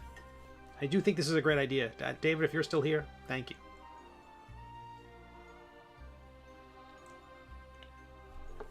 After looking at your equip model, you can no longer say that you're not a 3D artist. Now, I don't know. Feeling at mile 17 of the Marine Corps Marathon, I was like, I'm running a marathon, but I'm not a marathoner. I'm not a marathon runner. It's two different things. You can make a painting, but you're not a painter. That sort of thing. I took one Bob Ross class. I'm not a painter. If I got lucky with one, I mean, I live streamed most of the process for that sculpture. You were there when many people were there when I went, oh wow, that worked. Oh wow, that worked. This was a case of the broken clock getting lucky, I think. We'll see if the next one I do, if I can do the Wizard Melvin in a fun way. Maybe.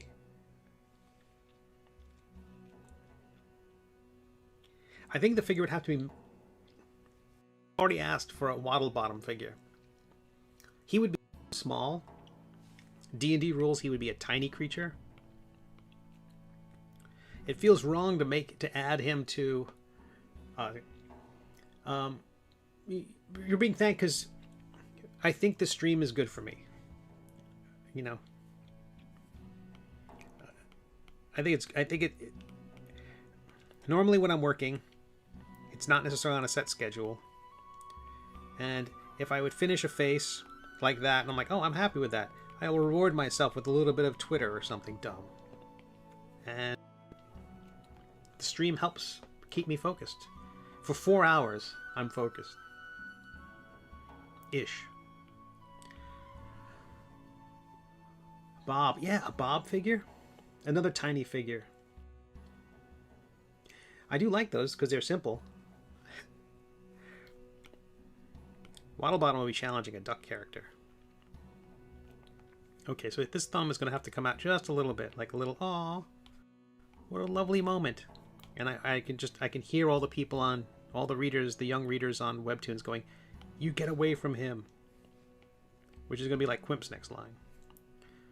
Yeah, that looks malevolent. That's awful. That's a wonderful scene. Unless I ruin it. Okay. How are we doing on time? 7:30. It's like Mr. Incredible. I've got time. And drawing Quimp is... he's just a figure I have in my head. I know what he looks like from every angle. So doing a 3D model of him is just a different thing. If I had to draw a 3D model of somebody else's character, I don't know if I could do it. Oh, so I talked about this the other day. So worth checking out. The 3D models over on the Weta Workshop website for their Mini Epics line are awesome. They are so awesome. They are vinyl figurines. They average about $50 a piece. And the ones of the wizards, specifically Radagast. Check out the Weta Workshop Mini Epics Radagast sculpture is a thing of beauty. It's joy. It is I have to get one. I have to get one. I think it's on pre-order right now. Maybe they used to have it a while back. I missed the sale because most organizations time their sales with, you know, my dental work. And so carburetor falls out of my car, and that's when, you know, flash sale at Weta Workshop. But holy cow, they're beautiful. The way they handle hair, I talked about this as how when I draw Melvin and when I draw his beard, I want it to look like it came out of a pastry tube. You know, I want it to be substantial. I want it to not be feathery. Feathery is inking term when it's like a lot of scratchy lines, not feathery like Waddlebottom.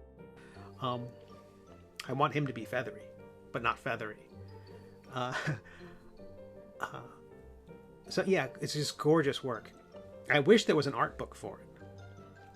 The sculptures are great, but I want to see this. I want to see the sketches that went into it. There are some art pieces that go on the box, but they look like they were drawings of the sculptures and not the sculptures themselves.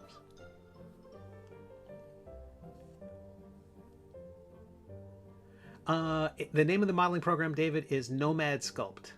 It is $15 in the Mac store. If on Android, there's a demo version. It's slightly limited. I think it has all the functions. You can't get as many objects, but until you hit that limit.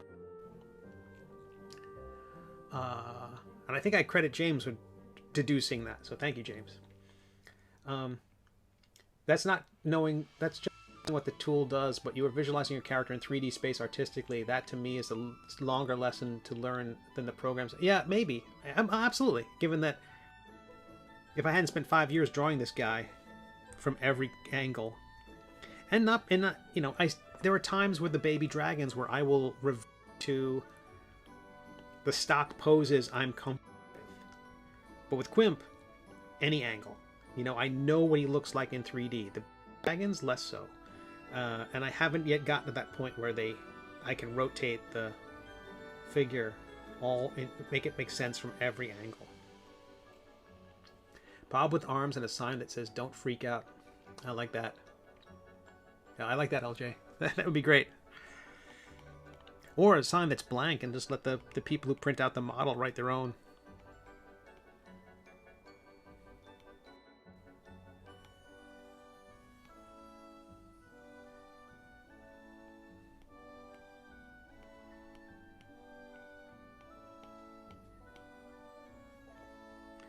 This is that feathery line I was just talking about. That kind of like, ugh. There was an artist named Gene Colan. Let's say Mike Sikowski, who did some Thunder Agents. He had a feathery line, and Gene Colan made it work. Jimmy Monstro writes, Android's full version is also 15.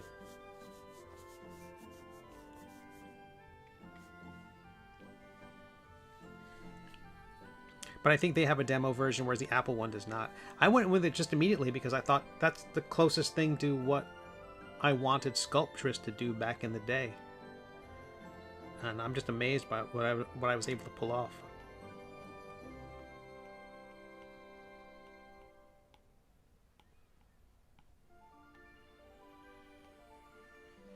I will say that the sculpted version of Quimp isn't quite as full-figured as there's the cartoon version of Quimp doesn't make sense.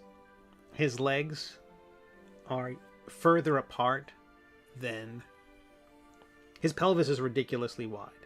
And it's specifically because he's got his tunic and his tabard hide his pelvis entirely, so I can put the legs wherever is funniest, however it twists. He twists more than he should. It's all broken.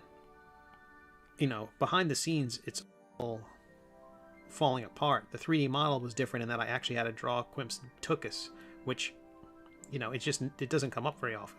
The only times he's ever been knocked back that way, you know, I'm able to hide it with a cape or, you know, obscure it in some way, or but with the 3D model, I mean, everything has to be there. So, really interesting challenge.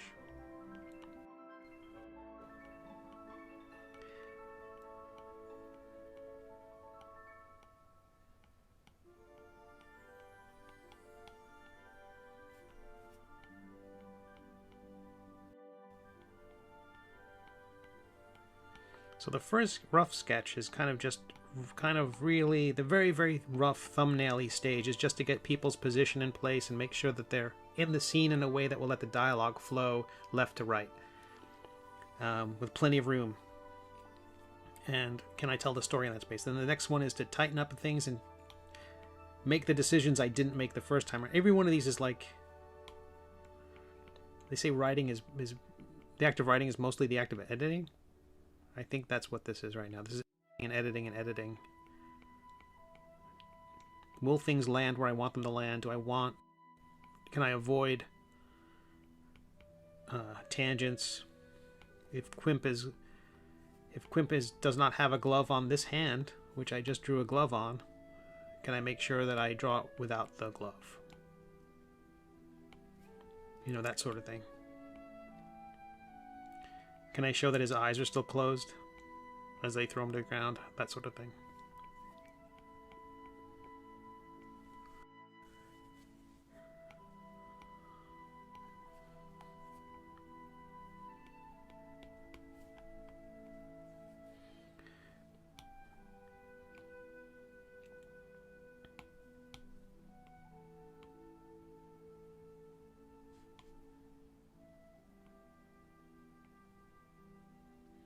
I just moved his hand up so that I can show the sword embedded in him.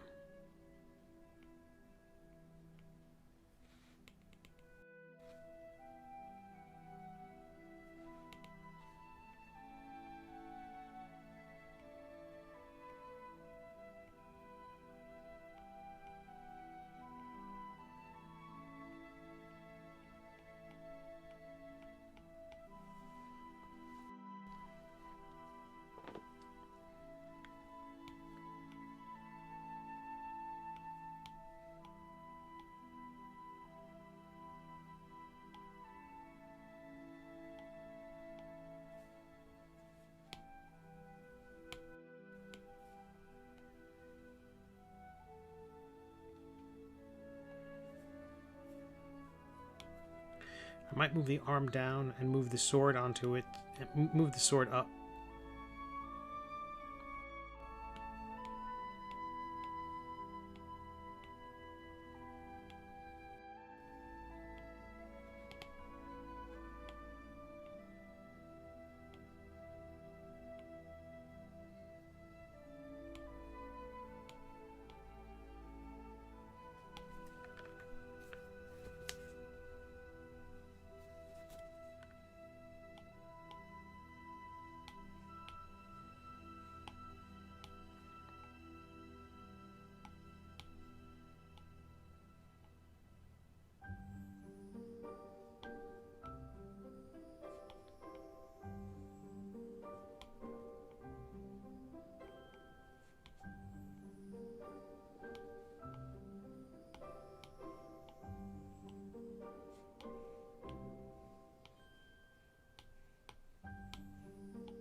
Some readers on Webtoons were unsure why the how is the king how's the king aware of that our hero is not dead, because he was being sarcastic when he said, "Bring me the corpse." Corpse was in air quotes. And I don't know. There's a something I do on Webtoons, which I made a video about on YouTube in the Shop Talk video, which was using a comment of the readers to kind of reinforce some things. I don't have that liberty when people are reading the books later on, the collections, but I think reading the collections is such a different experience than the people who are checking in once a week. So having the comment of the week really gives me a chance to underline some things. And so some readers made suggestions like, you know, I mean, everybody knows what the Woblade is. And the king says that when we see him tracking down Quimp in the town early on, 170 pages back, where he says, "Hand over the blade, hand over the sword." So clearly he knows what it is. And yeah, I think but there's also a group of people who, every time I did something in the story that was planned, I can't tell you how many times they would say something like, well, he's got plot armor, which is quite the dig, which I like. I like that people are, which take to mean that I haven't thought this through, that, you know, everything's happening for the hero in a specific way because, you know, well, because I want it to.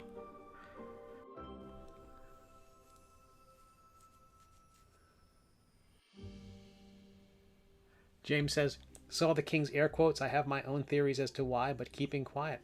I like that. I think we talked about this too. The idea that some readers will guess what's happening in the story. And I love that. I want, if at least some people, I like when lots of people guess. And if some people guess the right thing, even better. Because that means I'm giving enough clues so people can put it all together. I want 20% to guess it and be right, and I want the other 80% to be surprised.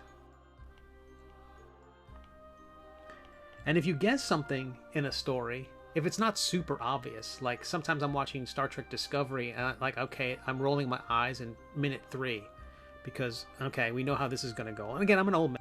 I've seen these stories. It's not fair if they're making a children's show, which I think they are. Then that's fine.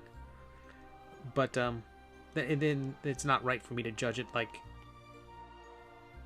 you know, that this is Hercule Poirot. This is, you know, this is on par with the Smurfs cartoon. It's not. All right, so these people they're chucking him down. So their hand be up, thumbs out. Big, flat, curvy hands. One leg forward because of the mass. This guy's too big. This guy's a giant. So I need to tone him down a bit. And I'll have to make his body a bit more lanky. I'll sort that out. But I really want people to guess some of it. And I'm hoping that there's enough in here that people can guess 80% of it, and there's still going to be 20. There's 20% they can't guess, too. There are pieces which will keep certain things out of focus because you can't know it. I might have hinted of what that thing is, but that's just some of it's just not fair. But that's what the surprises are supposed to be. There were some people who guessed that the baby dragons were Quimp's kids. But they would say that, and then the story would go on for another few months, and it wouldn't come up again. And then suddenly it would happen, or when it did happen, I saw a lot of people go, "I knew it," and I could just tell that they were satisfied. They were really satisfied by saying, "I knew it." About equally as satisfied as the people were who got the thrill of the surprise. That was great. But I'll do my best to make sure I never put any spoilers in any of these videos, because I disappointed one person one time by telling them the story, and I never want to do that again.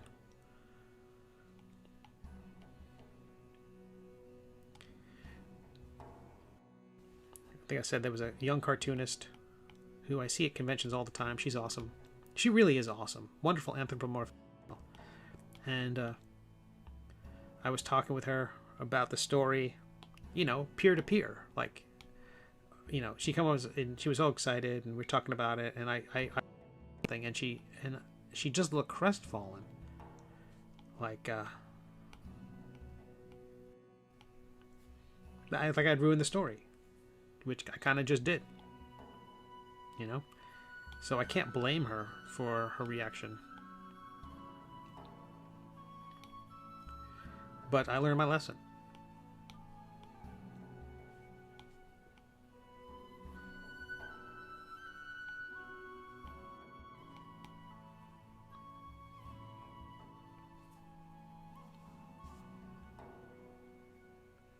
And that was only one person. I know.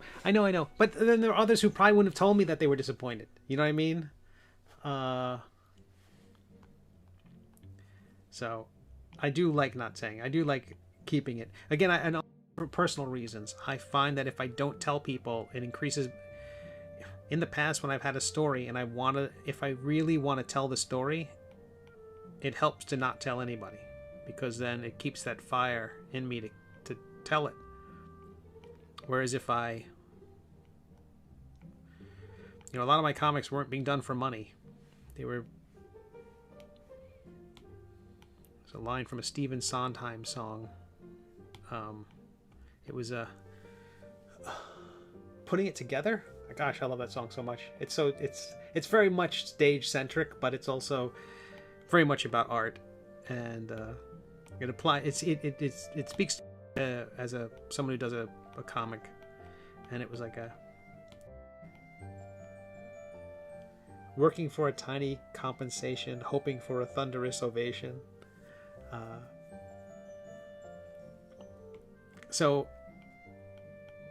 But the compensation is tiny,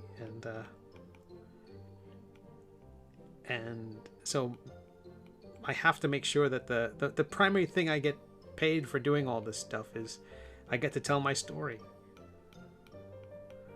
my dumb story.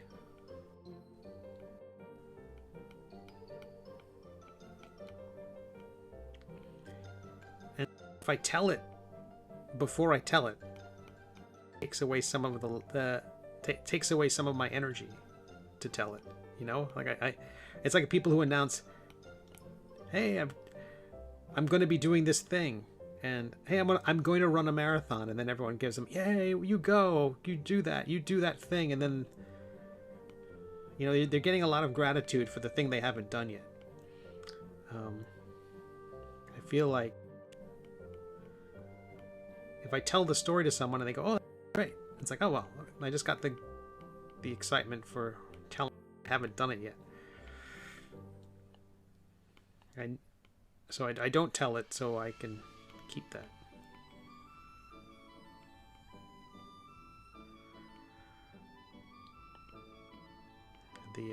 That same song as a bit by bit putting it together,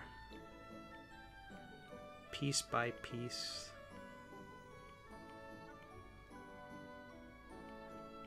Something, making a work of art. Every moment adds to a. The whole idea is that another great line in that song is, I'm not going to sing it. It'll all come back to me if I sing it, but if I sing it, I'll never forgive myself for trying to sing.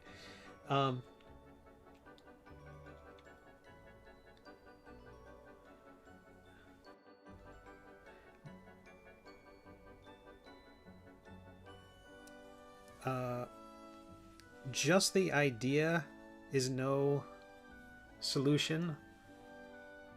It all depends on execution. That's a line from the song, and it's just the idea is no solution.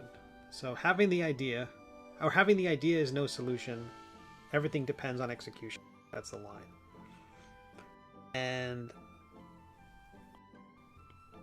keeping it to myself helps me execute.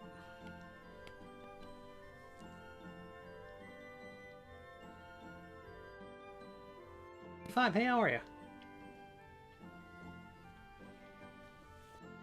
Good to see you.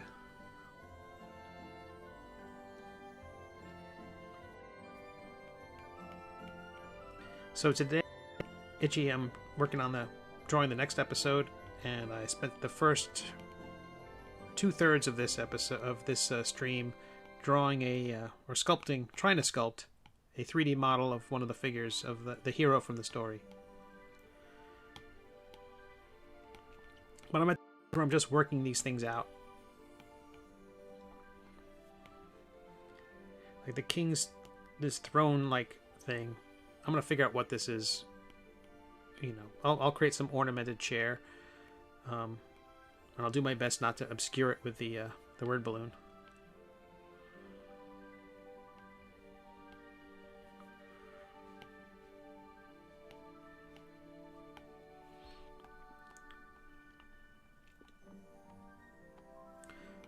But I think that's going to be that'll be enough decent drawing in this episode where I can feel okay having just a silhouette as the last panel. I sometimes feel guilty having a silhouette.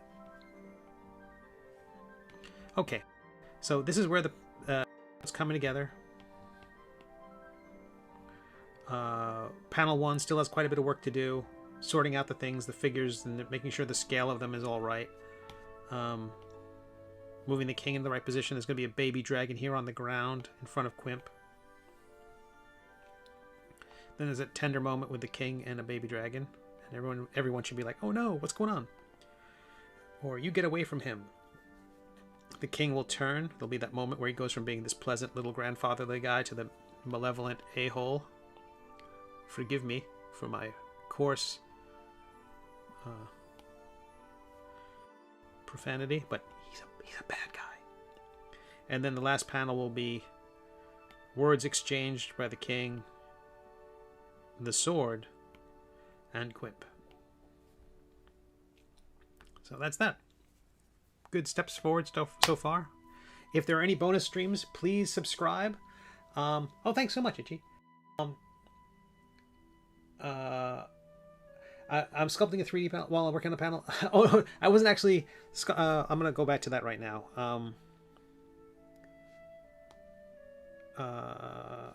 Go back to the desktop. Open Nomad. And so if you saw the Facebook post or the Twitch post, give it a second to load. Let's go to the view mode. And that's how we're coming together. Shockingly, it doesn't look half bad, I don't think. There is a turntable function inside this program that will rotate it. Unfortunately, I think it rotates it from a central point that's a little off. Let me see if I can do this. It might look a little weird. Let's give it a shot. If you go into debug,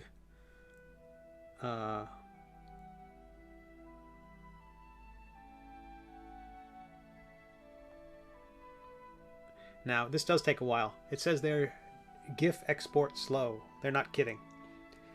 So coffee for me. Well, thanks so much, Itchy. If you check it out, it's at middleagecomic.com. It's on WEBTOONs, it's on Tapas, it's on GoComics. Totally free to read online. There are 2 print collections. Soft covers are available from Amazon, and hardcovers signed are available from my website at steveconnelly.com or middleagecomic.com. Just click on the shop button. They weren't kidding about the slow. I think it is churning. There's no progress bars in this thing. If you hit save, you just... There we go. So it's a little off-center. Can I zoom? So that's how it's coming together.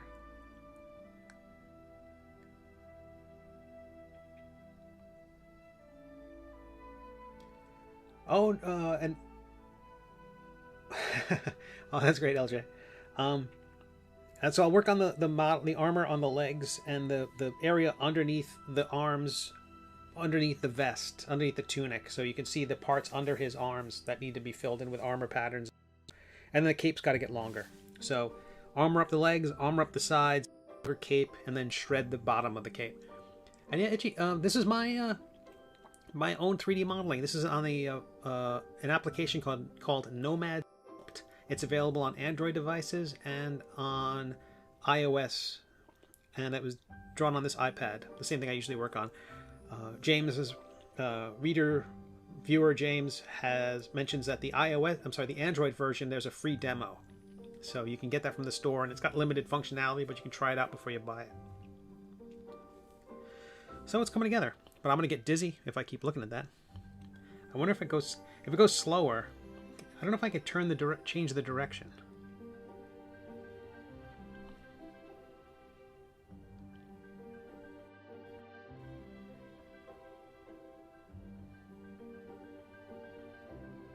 Yeah, I'm not gonna... We've seen enough. I don't think I need to actually export a... But I will share a version with everybody on social media of the progress so far. But thank you all for being here. You're lovely. I really appreciate it. Like, subscribe, click the button, the various buttons. And I will see you next time. Tuesdays and Thursdays, 4 to 8 p.m. East Coast time. And with bonus streams from time to time if I'm at my desk and have something to share. So if I'm working on this chainmail armor or on the next episode over the weekend, you'll get a notification or something like that. But I really appreciate you so much. Thank you for being here, and have a lovely night and a lovely weekend.